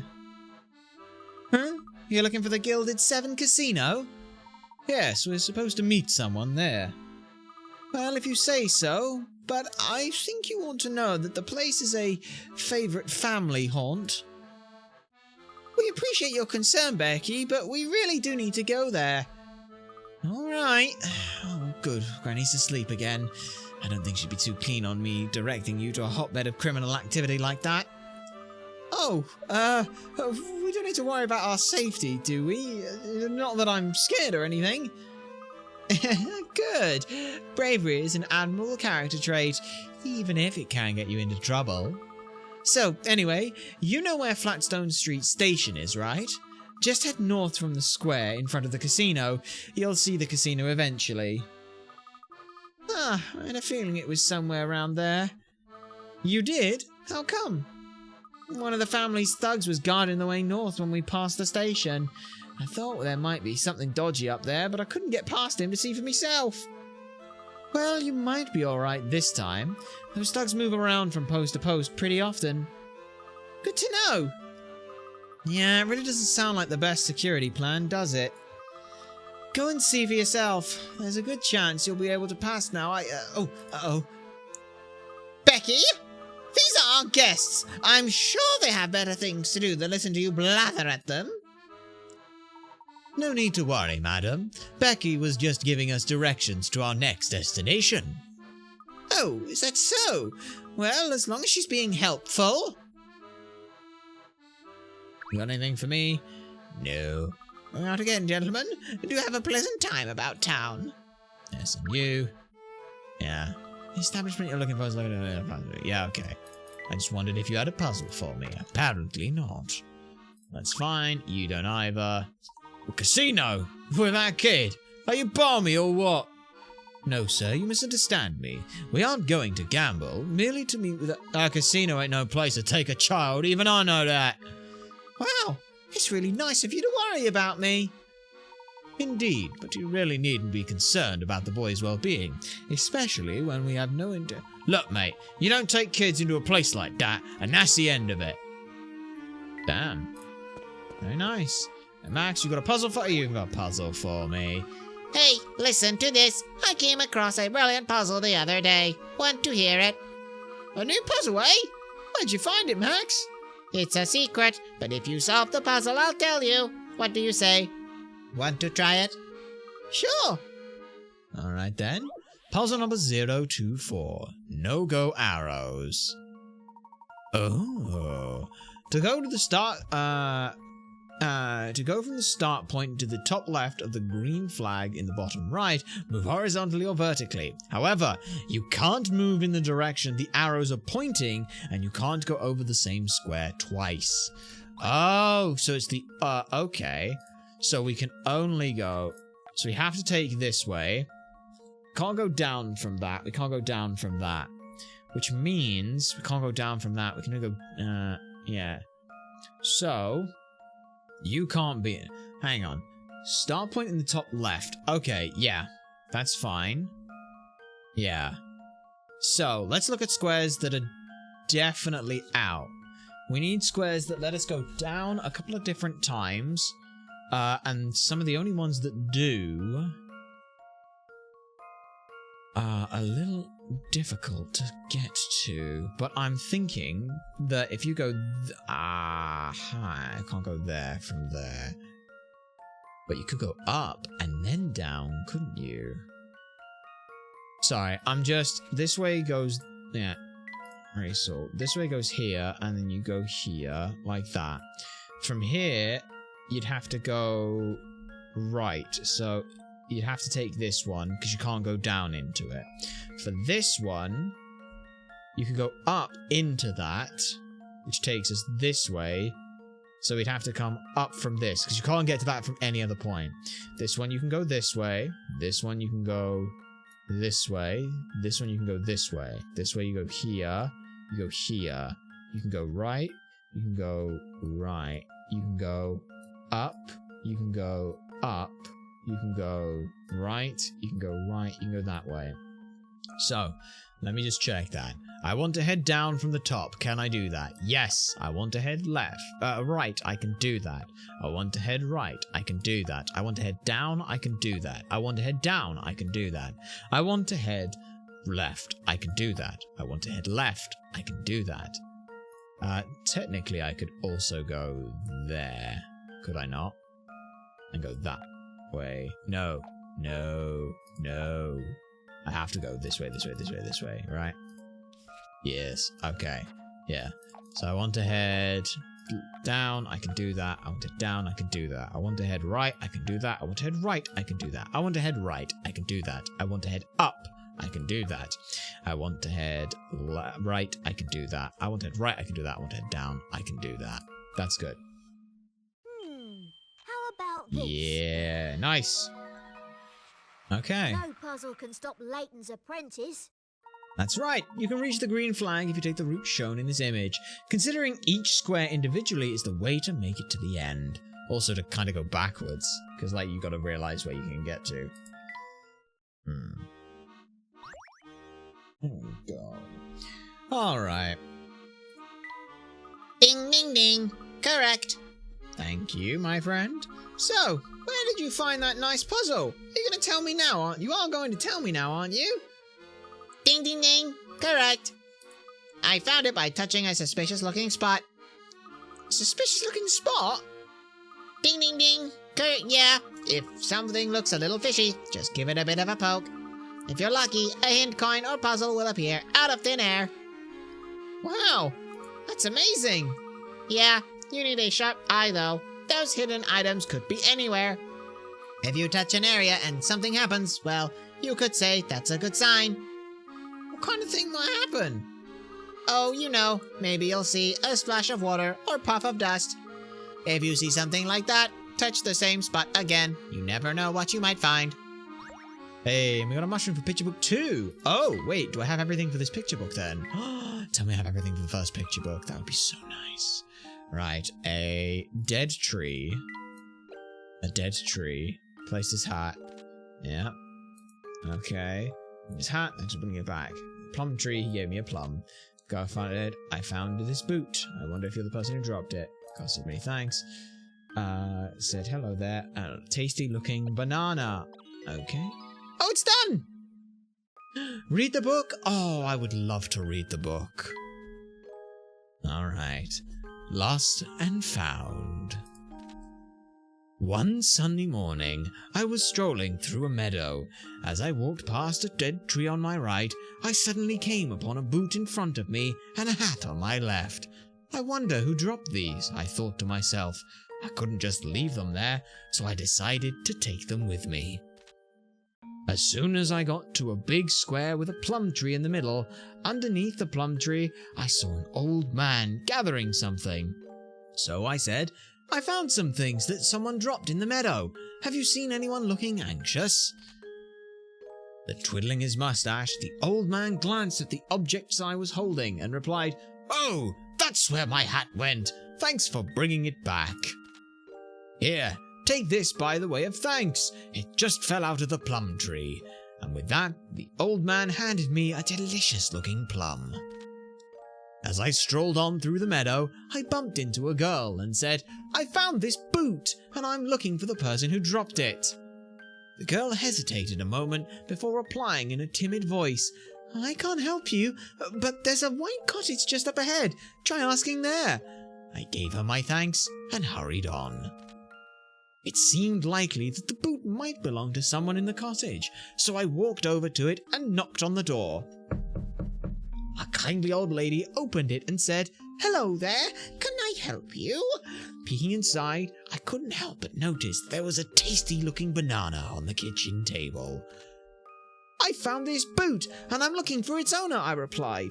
Oh yes, that boot belongs to my grandson, said the lady. Thank you ever so much. Then she handed me the banana from the table as a reward. It was a good day. I returned 2 lost objects to their owners and received delicious plum and banana as a reward. I was so happy that I couldn't help whistling all the way home. Oh, that's so nice. I like that. I like that.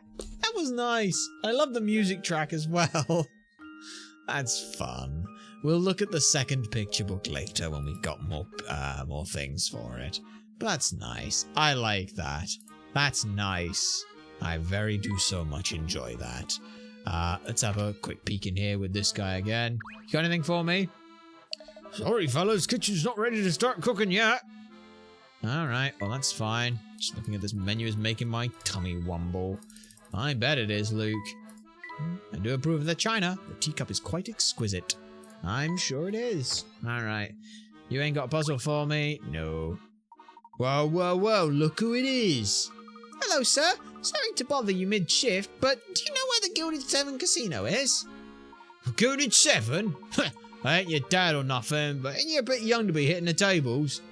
Oh, I'm not interested in gambling. I'm just meeting someone there. Whatever your excuse is, you're gonna have a hard time getting in.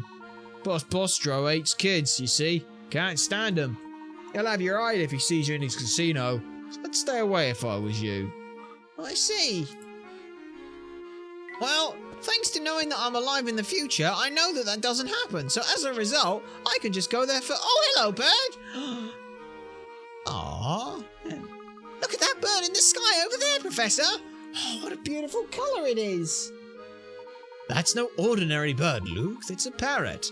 How do you suppose it got here? Well, let's ask him. Hiya, Mr. Parrot. Where did you come from? Oh, I think you may have been a bit too eager there, my boy. You've scared him off. Aw, I was just trying to be friendly. Aye, that you were. Well, let's head further forward then. Look, the fellow who was standing guard over there is gone. It seems Becky's guess was spot on. Let's keep moving north. Indeed, let's. Alright. Oh. Brand new... Oh, new cutscene as well. Ooh. Okay. Hello, person. You have a nice hat. They have hats on. Huh? You noticed the hat as well. Let's see. Eyes down. She seems important. Yeah. Oh.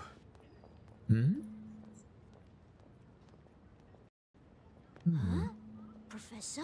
Oh shit. He's shocked. Oh, it's just beautiful, Herschel. Oh, do you really like it? Huh? I don't just like it. I love it. Thank you so much. Picking out the right gift. He's not wearing the top hat! The puzzle. Lucky for me, every puzzle has an answer. Aww. Isn't that what you always say? Yes, well. There's a nice look on Layton, though. Ah, some liquid courage, eh? I've been thinking. Oh, he's flushed as well. If I were to get the teaching job, then we... Oh? Well? I'm listening, Herschel. Oh, Aww. I'll tell you later. Come on now. Tell me more about these plans of yours. No, it was nothing. Now let's eat before our food gets cold. Hey, you can't just change the subject. What are you talking about? I did nothing of the sort. You most certainly did. Okay, so that's... Professor? Is something the matter, Professor? You look dazed. I'm fine, Luke. I thought I saw... no, my eyes must have been playing tricks on me. Does it have something to do with the lady who just walked past? It's probably nothing. She just reminded me of someone I knew a long time ago. Before he had the teaching job, goodness. Does the manhole remind you of anything, Professor? The manhole? Should it remind you of something? I think I can see the Gilded Sevens look over up high. Look out there. Okay, I'm assuming you're not gonna let me pass? Didn't think so. And just where do you two think you're going? We're on our way to meet someone at the Gilded 7 casino. I see. Going to the casino to meet someone, are you? Interesting. Very interesting. Psst, Professor. I think this man is trying to intimidate us. Stop that whispering, boy. I'm right here, you know. Oops. sorry, mister. Well, since you've apologized, I suppose I can overlook your rudeness this time. I'm sorry to impose, sir, but would you be so kind as to let us pass? It is getting rather late. But of course, my good man. As soon as you solve this puzzle of mine, that is. Alright. Puzzle number 026. Upon reflection. These three shapes were created by moving and rotating a mirror over a capital letter. Can you work out which letter? Ooh. Oh, it's the letter P. Ah, haha, sneaky. It's the letter P. And here's how you can work this out.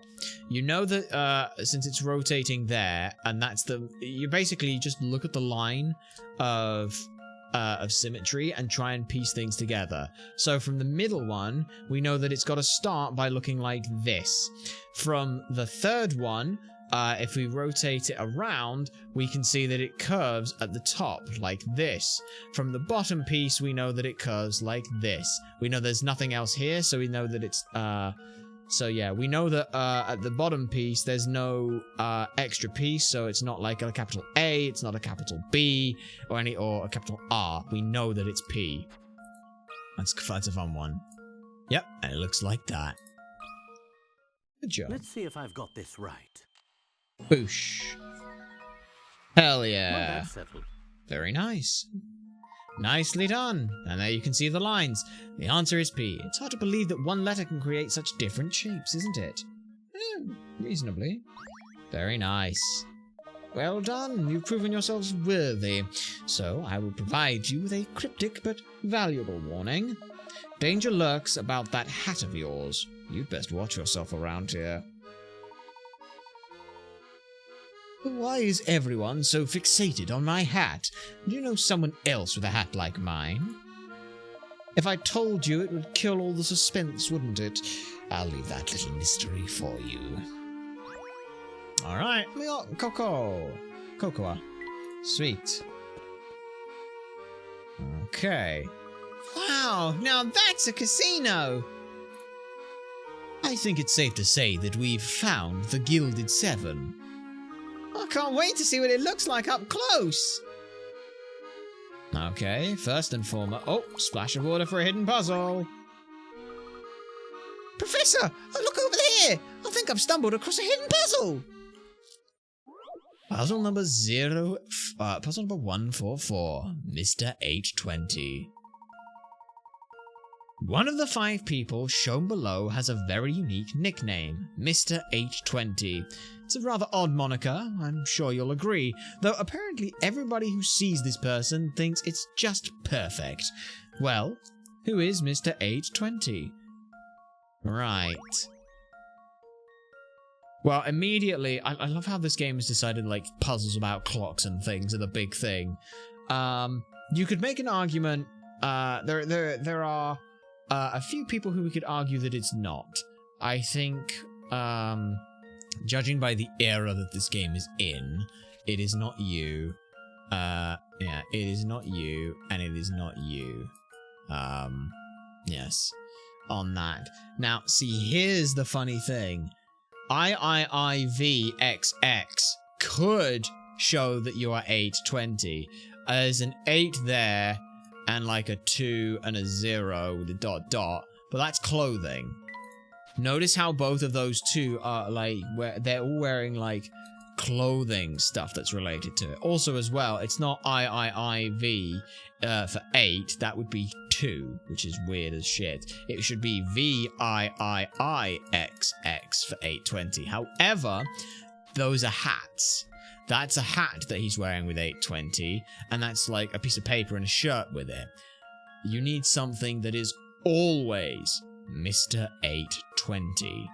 And that just so happens to be the man with a mustache pointed in the signs of 820. Right? Please redraw a circle. Hang on. You. I think it's you. Because everyone else, like, it's clothing related that there's the 820 on. No puzzle could He's the stop only one who Layton's doesn't have that. apprentice. Yes, very good. Person E is Mr. 820. As illustrated above, the shape of the gentleman's mustache is the same as the hands of an analog clock. The other people are certainly full of character, but the nickname couldn't apply if any of their clothing, because it wouldn't always be wearing the same thing. And the women and children, of course, wouldn't be called Mr. Yeah. There you go. Very nice. That puzzle was a piece of cake! I'm glad you found it, so. I see how this establishment got its name. Car must cost 10 times more than the Layton mobile. I would imagine so, Luke. Let's not touch them, then. Alright. Okay. Now we get in. Good evening, sir. May I see your membership card, please? Membership card? The Gilded Seven Casino is a haven where society's finest ladies and gentlemen can gather. We check membership cards upon entry to ensure that less than savory types are kept out. This certainly is the first I've heard of such a policy. I don't suppose you'd be willing to make an exception for us? Well, you had to show you to be a man of impeccable taste. Now we just need to test your intellect. If you can solve this puzzle, I'll let you in without a card. Just this once, mind. This fellow seems awfully focused on your hat as well. Naturally. Is there any greater proof of one's gentlemanly nature than a fine top hat? I would believe not. A game of cards, puzzle number 027. Here's a painting of two players in a fierce competition over a game of cards. At first glance, nothing seemed... Gakambi! It's good to see you here. We hope you're well. At first glance, nothing seems strange, but occasionally people remark, if they're really in a fierce competition, isn't this part of the painting strange? Circle the part of the painting that people would find strange, then touch submit. Of course, we focus on hats. Okay. I am well. How is the blur? We find ourselves as well as we can be, given everything that's going on. The little one is, currently, if you want to know, she's currently curled up on the floor beside our broadcast station, which is just charming. She's all tuckered out, which I'm very glad to hear. Okay. If there's no fiercely embroiled in competition, what's weird? Not the other people, because the other people don't matter. What are they... Does it matter what they're playing? No. Oh! I see what it is. I see. If you happen to have a deck of cards, go and pick up a deck of cards and then hold it like the man with the orange cap is holding them. You'll notice one very fun thing. We can give a little one monster energy and change that. No, you damn well cannot. She's baby, and she will be treated as such. But there's a funny thing. If you look at a deck of cards, you'll notice that all of the cards, if you look at the suits on them, I know I'm not doing a very good job of it. That was supposed to be a spade, but you know, the top left and bottom right is where the things are. So if you look at this guy's hand, there's the left of the card here. His cards are currently being held in such a way that he's covering them with the next card. So you can't tell what his cards are. He can't tell what his cards are. No wonder he's looking so confused. Alright, restart that. That right there. Those cards are what's the problem. Let's see if I've got this right. Yes. Just as I suspected. Yeah, if he's so deeply embroiled in his cards, he has no idea what they are. See? Look at that. That's right, the cards usually have their number displayed in the top left, bottom right corners. No matter how badly he wants to win, therefore, the player in the orange hat is going to have a hard time seeing his hand if he's holding his cards like that. That's fun. Alright, and just like that. Expertly solved, sir. You have certainly earned the right to enjoy our exclusive facilities. Welcome to the Gilded Seven. Alright, big wooden door. Just look at those fountains and this floor. The owner must be filthy rich. I know you're excited, Luke, but do try to keep your voice down. Oh, sorry, Professor.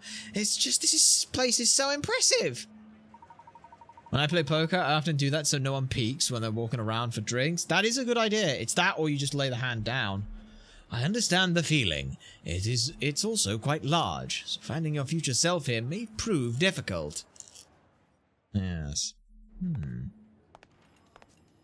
Speaking of your future self, we just immediately find him. He's the future me? Yes. It's good to finally meet you, Professor.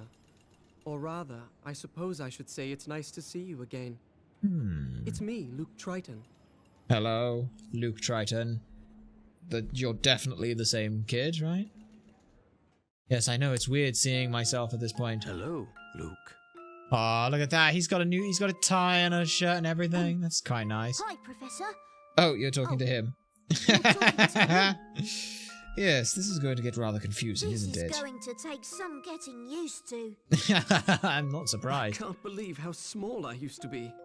Uh-huh. Hey, I'm not that small. So tell me, why exactly did you go through such pains to bring us here? I'll be happy to tell you in just a moment. Oh? But before that, I'd just like to verify that I'm dealing with the real Professor Layton here. Oh? Who else would I be? Not Professor Layton? I don't know. Allow me to explain. What have you got? In my London, it's rare to find someone who doesn't know the name Herschel Layton. But not for a good reason. In fact, many imposters have come forth recently claiming to be him. Aha. Are you saying you think the Professor is a fraud? Professor, if you think back on our adventures together, you may recall a man named Don Paolo. You think he's Don Paolo? I mean, he could be, As you but know, yeah. he was a master of disguise. How do I know the man before me now isn't Don Paolo in another of his costumes? Good point. Now that's just rubbish, and you know it. I don't know it, actually. Is it now? He's tricked us before. Who's to say he couldn't do it again? Good point. Very well. I'll play along. I mean, How do you propose I technically, prove my future Luke identity? should know whether or not it is based on the memories of everything, but we'll see. It's quite simple, really. Challenge you Professor, to a game of I poker. challenge you to a battle of wits. Oh shit, he did the finger point thing! That's kind of fun. Okay. Ooh.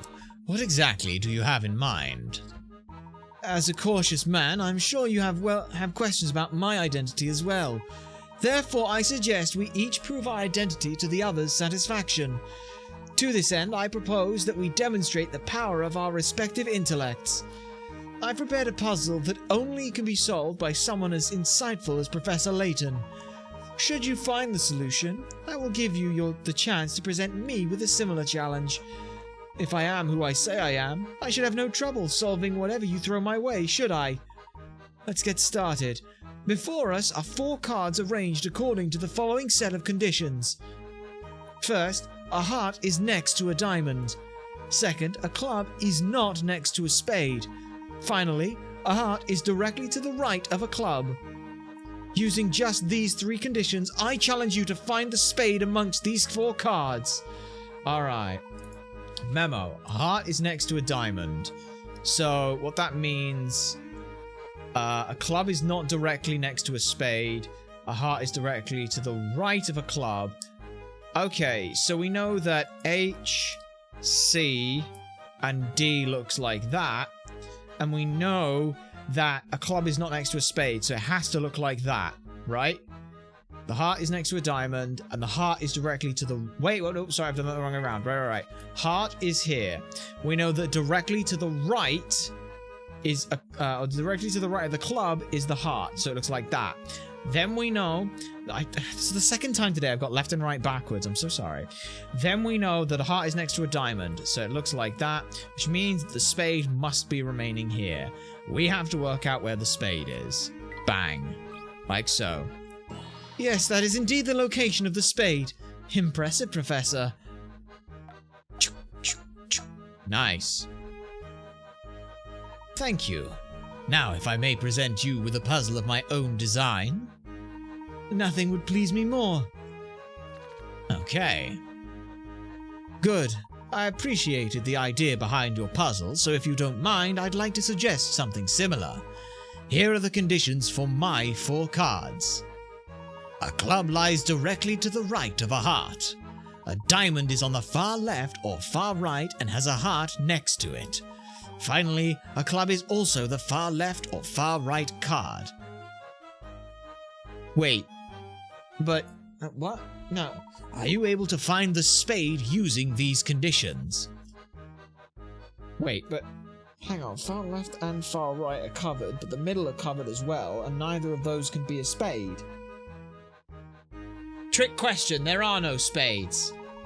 Hang on. A club sits directly to the right of a heart.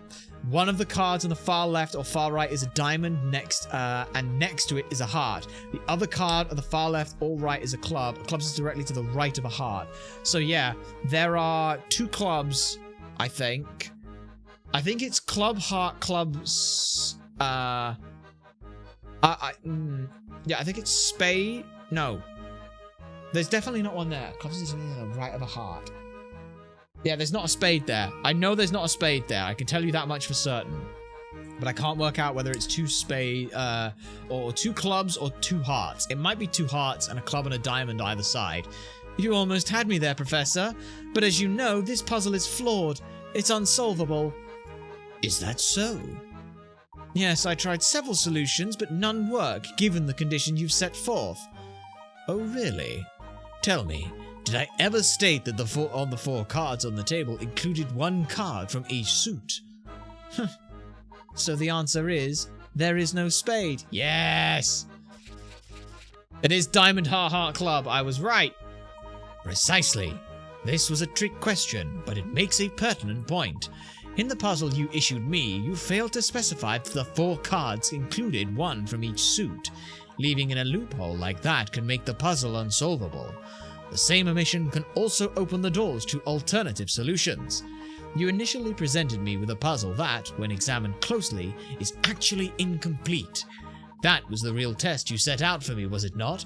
To see if I would spot the loophole.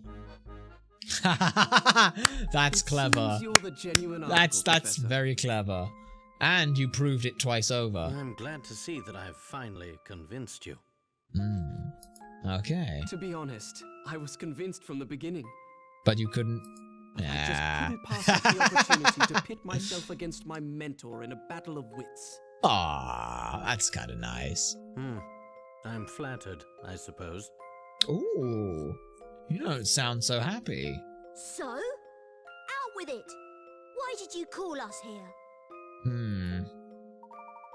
There are too many eyes on us here. There's a storeroom in the back where we can talk. Follow me. How did you get in here without a membership card? The young man signing himself Luke Triton turned out to be an older Luke from 10 years in the future.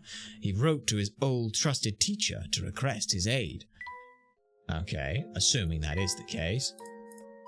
Okay, hang on a sec. Let me just check for boxes and stuff. Anything else here? Okay, let's talk then.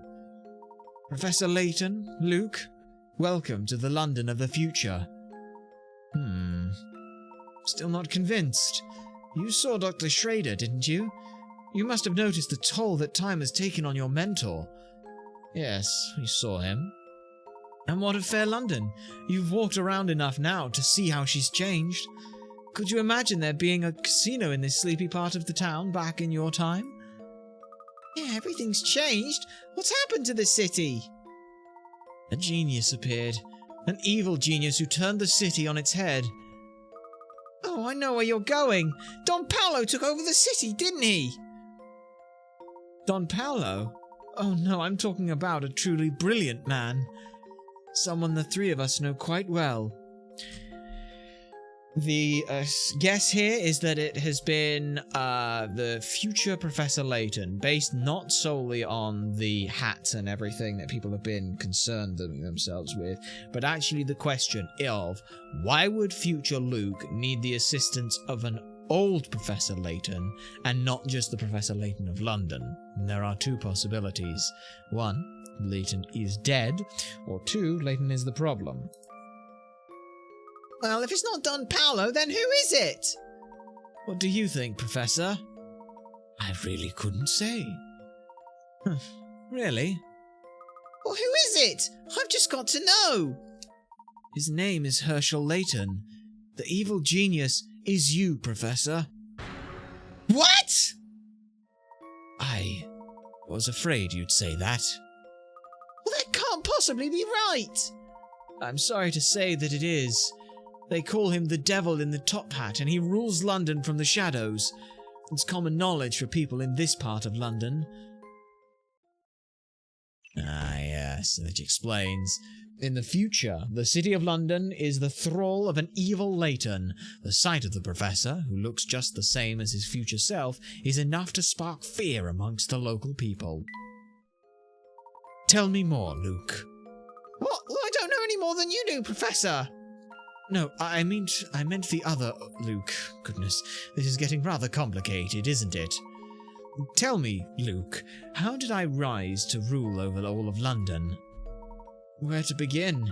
Here, Professor, surely you remember this.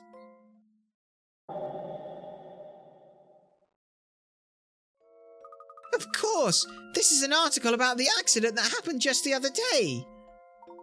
Yes, to you, I suppose it was a rather recent event. But here it's been a full 10 years since that fateful day. Whoa! It was the start of a dark period for London. With the Prime Minister missing, Parliament was in utter chaos, you see. Well, yes, everyone in Parliament is in a state of panic. In our time, I mean. Professor, you witnessed with your own eyes the accident that changed London forever. The time machine presentation was a complete failure. Yes, both the Prime Minister and that scientist. You mean Dr. Stangun? Yes, that's right. Several people disappeared in the blast, including those two. It seems likely that they were killed by the force of the explosion. Didn't the paper say that a few of Dr. Stangun's assistants had also vanished in the blast? That's the story in the press, but what would I say if I told you Dr. Stangun was still alive? I'd say it's impossible. Then you'd be wrong. Dr. Stangun escaped the blast, but he went into hiding to avoid reprisal after the experiment. Man was responsible for the loss of our national leader, after all. Desperate for a place to lie low, the doctor was given shelter by an unlikely person. You, Professor. Me? Why would I aid the man responsible for this pandemonium? That is something I have never understood. Ah, the evil man with a sneer. That's a cool look. In the months that followed the explosion, you slowly grew distant from me. You began consorting with figures from the criminal underworld. The Professor? Never! Don't be so sure. Time has a way of changing people, Luke. It was clear that something about Stangun's research captivated you, Professor. You couldn't stop talking about time travel. You seemed obsessed with the idea of changing the past. Changing the past? Dr. Stangun was very interested in continuing his research, but he needed financial backing to do it. So you used your superior intellect to assume control of London's underworld. No. Of course, there were those who tried to stop you, but none were a match for Professor Layton. Long before long, you were raking in cash from all sorts of dodgy businesses. With all the funding he needed, it wasn't long before Stangun completed his time machine.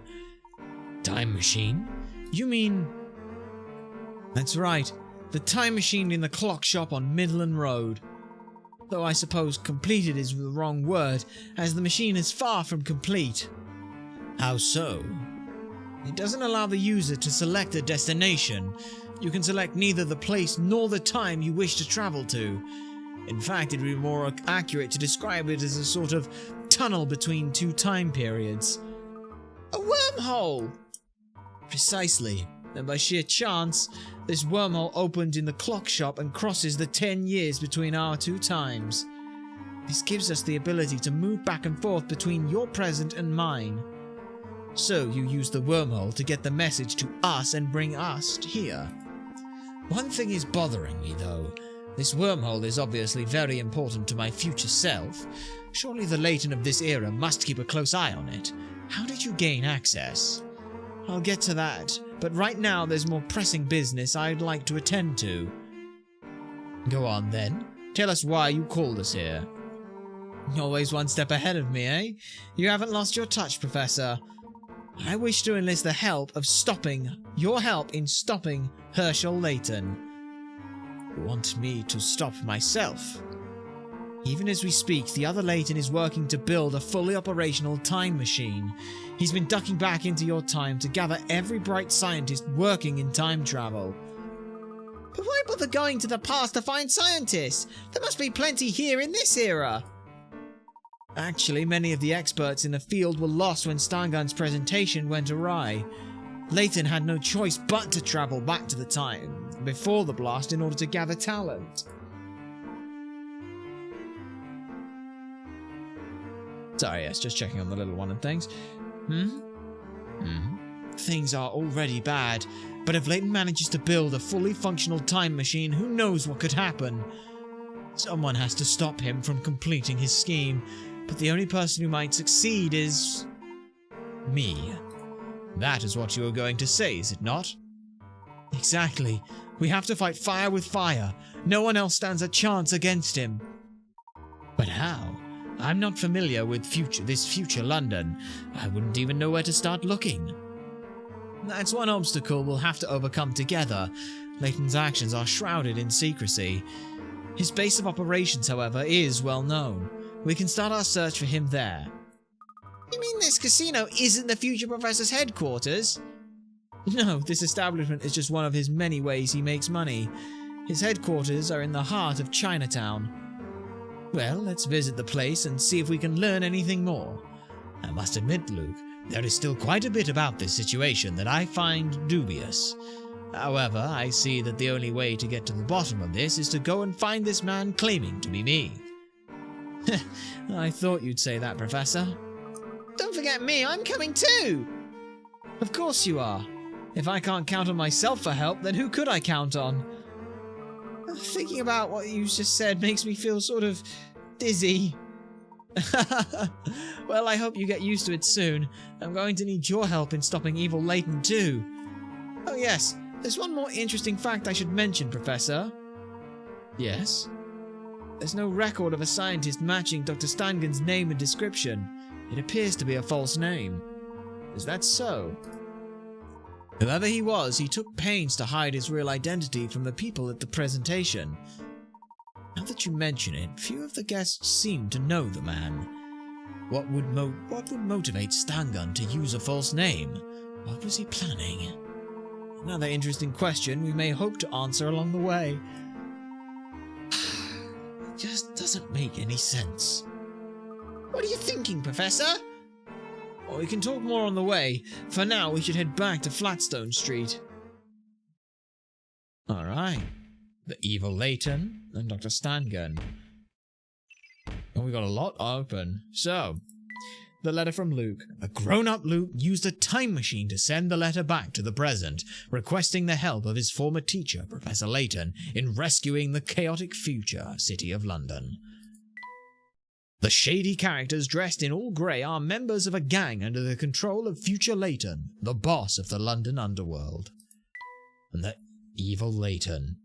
The future Herschel Layton is a criminal lord who terrorizes London with his gang of thugs. Known and feared by Londoners as the devil in the top hat, how could this model English gentleman have turned into such a monster? And finally, Dr. Stangun. Dr. Stangun is a scientist who unveiled the time machine at the presentation, but no records exist of a scientist with that name. He must be somebody else, using an alias to cover up his true identity. Who is he really? I don't know. Well, let's see. Please hurry, we need to make our way back. Yes, okay, I guess we will, but is there anything else? We haven't missed a single puzzle yet, which is, well, we haven't missed a puzzle yet, but personally I prefer games of skill to games of chance. I bet the professor would be a dab hand at poker if he tried. But, yep. Okay. Is that older Luke or younger Luke? I think that's older. Yes. Okay, anything else? No, it doesn't look like it. Alright, let's just leave. Oh, there you are, boss. Uh-oh. Uh-oh. This is bad. Oh. Oh, no. Oi, what are you doing wearing the boss's Oh, getup? no. Is your idea of a joke? Oh, no. This is bad. No, not at all. Uh-oh. Yeah, this is bad. Come to think of it, Yeah. I don't think I've seen any of you round here before. There's Bostro. Oh, yeah. Yes, well, we don't often get a chance to visit this fine establishment of yours. Trying the flattery. I don't think it's gonna work. Dunno about that, but I'm gonna need you to come with me for some questioning. Uh-oh. This way, you three. Okay. Professor, run away while you can. Uh-huh. Whoa, he just got fucking bitch slapped. Wait, that little guy was wearing the boss's getup. Quickly, you two, this way. Uh-oh. There was a little guy who was wearing his getup. Don't let him escape! Yeah, don't let him escape! See, look, there's a little guy wearing the getup. Oh, shit. They're just gonna shoot the whole place up? No, yep, they are actually shooting the place up. Holy shit. Yep, they're just going down the lines, one at a time. Oh, Jesus. What the hell? Well, it's a good thing everyone else was escaping. Surrounded, Professor. Calm yourself, Luke. Yes. I have a plan. You have a plan? But wait! I'm going to run whilst you stay here. Okay. Nice roll. Do you see a way out of this? I do, but I'll need your help. What? Okay, what are we planning to do? Planning to get a gun from them. Hello, little one. Did you have a good little nap? Have you had a good nap? Oh, Bubby. Oh, be gone. Good girl. Slot machine gun. What? Okay. Ooh, new puzzle music as well. Build a coin gun from the parts of this disassembled slot machine and help our heroes fight back. Rotate the parts to fit them into the spots, to the checkered shape below. You must use all the parts and none of them can overlap. Hurry. Okay, well I see a nice part that can go here that acts as a nozzle. Okay. Yeah, I've got, like, okay. That could sit... I'm just looking at like what parts we've got. Also, what shape have we got? Okay. You could fit. You can. No, you can't fit there. So you could fit. Hang on. You can fit up the top here, right? Can you fit there? You can fit there. What kind of parts have we got here? Could you? I see where you go. You go there. You go there. You go there. This is absolutely nuts of a design, by the way. I'd like to point out. Oh, yeah, you go there like that. And then you go there like that. That's not too bad. I like this other track, though. I just want to listen to it a bit more. Ooh. Nice to have two puzzle themes for a change. I've got a good feeling about this one. What's up, honey? What's up, sweetness? I don't know if you heard that. Come here. Yeah, what's up, darling? Yeah? What's up? Do I need to give someone some attention real quick? I think I do. Come here, then. Let's have a little attention, yeah? Let's get a little attention. Where's some of your mice? Let me find some of your mice. Have a look. Yes, I know. I know. I wish I could understand and translate cat, but I can't. Hey? Look at that. Good girl. Good girl, yeah? Oh, good girl. Good baby. Such a baby. Such a good baby. She is yelling very loudly. I'm glad you could hear that then. But yes. It's jackpot. Time to fight back. I am interested to see how this damn thing works. Because, yeah. That is quite the device there. No.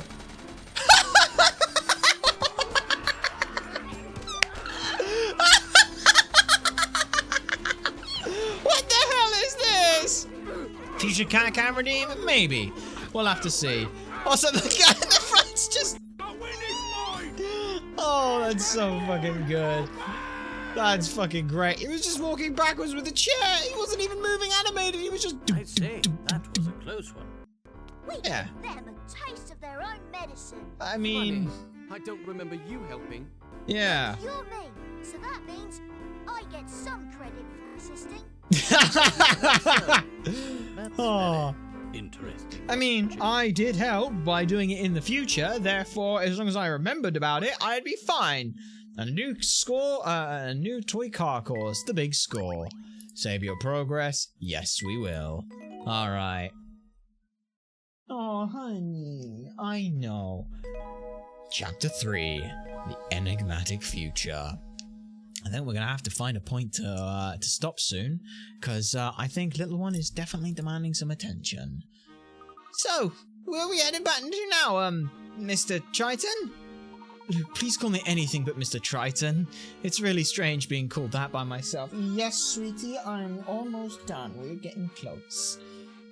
It's pretty awkward for me too, but what else am I supposed to call you? I don't see why you can't both be called Luke. Should the need to distinguish between you arise, you can be Big Luke and you can be Little Luke. I'm not too keen on Little Luke, but it's better than all this confusion. You're the boss, Professor. It's a pleasure to make your acquaintance, Little Luke. Oh no, the pleasure's all mine, Big Luke. Now, where were we? Ah, yes, there was something I needed to check up on. Professor, did you pass a restaurant in the shopping arcade on the way to the casino? The one near the arcade's southern exit? Though it's the one, we're headed there first. A friend of mine is waiting for us. Hey, good girl, good baby. Alright. Well, I think that is where we're going to have to save everything. One thing I will do, though, as I will see the toy car thing. I want to see if I can do that first. The big score. Okay, grab all of those and then make it out. Okay, well, let's look at what we know we were doing last. It certainly is doing that. We're certainly doing, oh, I've got an idea.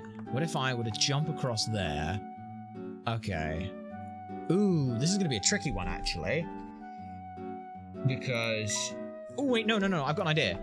No, wait, no, that can't work. Damn, that can't work. Damn it. I had an idea where I could go down and then along. Yeah, I mean, if I go there, I can go over, down. Yeah, as long as there's one right here, and then you go up. No, you can't go up here. Okay, you go there, up, down, over, down again. And then right there, right? So you go up, run, down, boink, over, up and along. That should work, right? Should it? Nice. Ding. Okay, yep. Grab all of that. There we are. Bounce over. It does land on the thing and it turns. Very nice. Hooray! Yeah, little one, we're done! We're all done! Now I can save and not have to worry about doing that. Let's go. Very nice. And we will save that, and we'll save there. And I believe, as being decreed by the Fuzzy Orange Menace, who needs/nay demands our attention, we are probably going to end things off here. It's been a lot of fun being back into the Layton stuff. Yes, my darling. It's a baby. It's you. And now you have more attention. Oh, you're such a baby. Such a good baby. Yes. Alright, we will continue on with that next week, I think. Should be quite fun. We've got a lot of stuff. It's nice getting like towards the end of stuff and then having a new thing coming along as well. So that's wonderful. Because what we've got the next week, probably the end of Megabonk, probably the end of XCOM 2, and then, you know, starting this up. I don't know what the hell we're going to do with any of those kind of things. I don't know when we're going to go for everything, but if you want to know as soon as we know, then there's a very easy way you can find all that stuff out. YouTube! Oh, hang on a sec, let me just check something real quick. I gotta do a thing. First of all, YouTube, we are gonna go ahead and end off the stream here. If you want to come and be a part of the Twitch raid and all that other good stuff, then there's a very easy way you can do that. All you gotta do is twitch.tv/ultrasonicblur. You can come be a part of that, do a part of the be a part of the Twitch raid, all that other good stuff.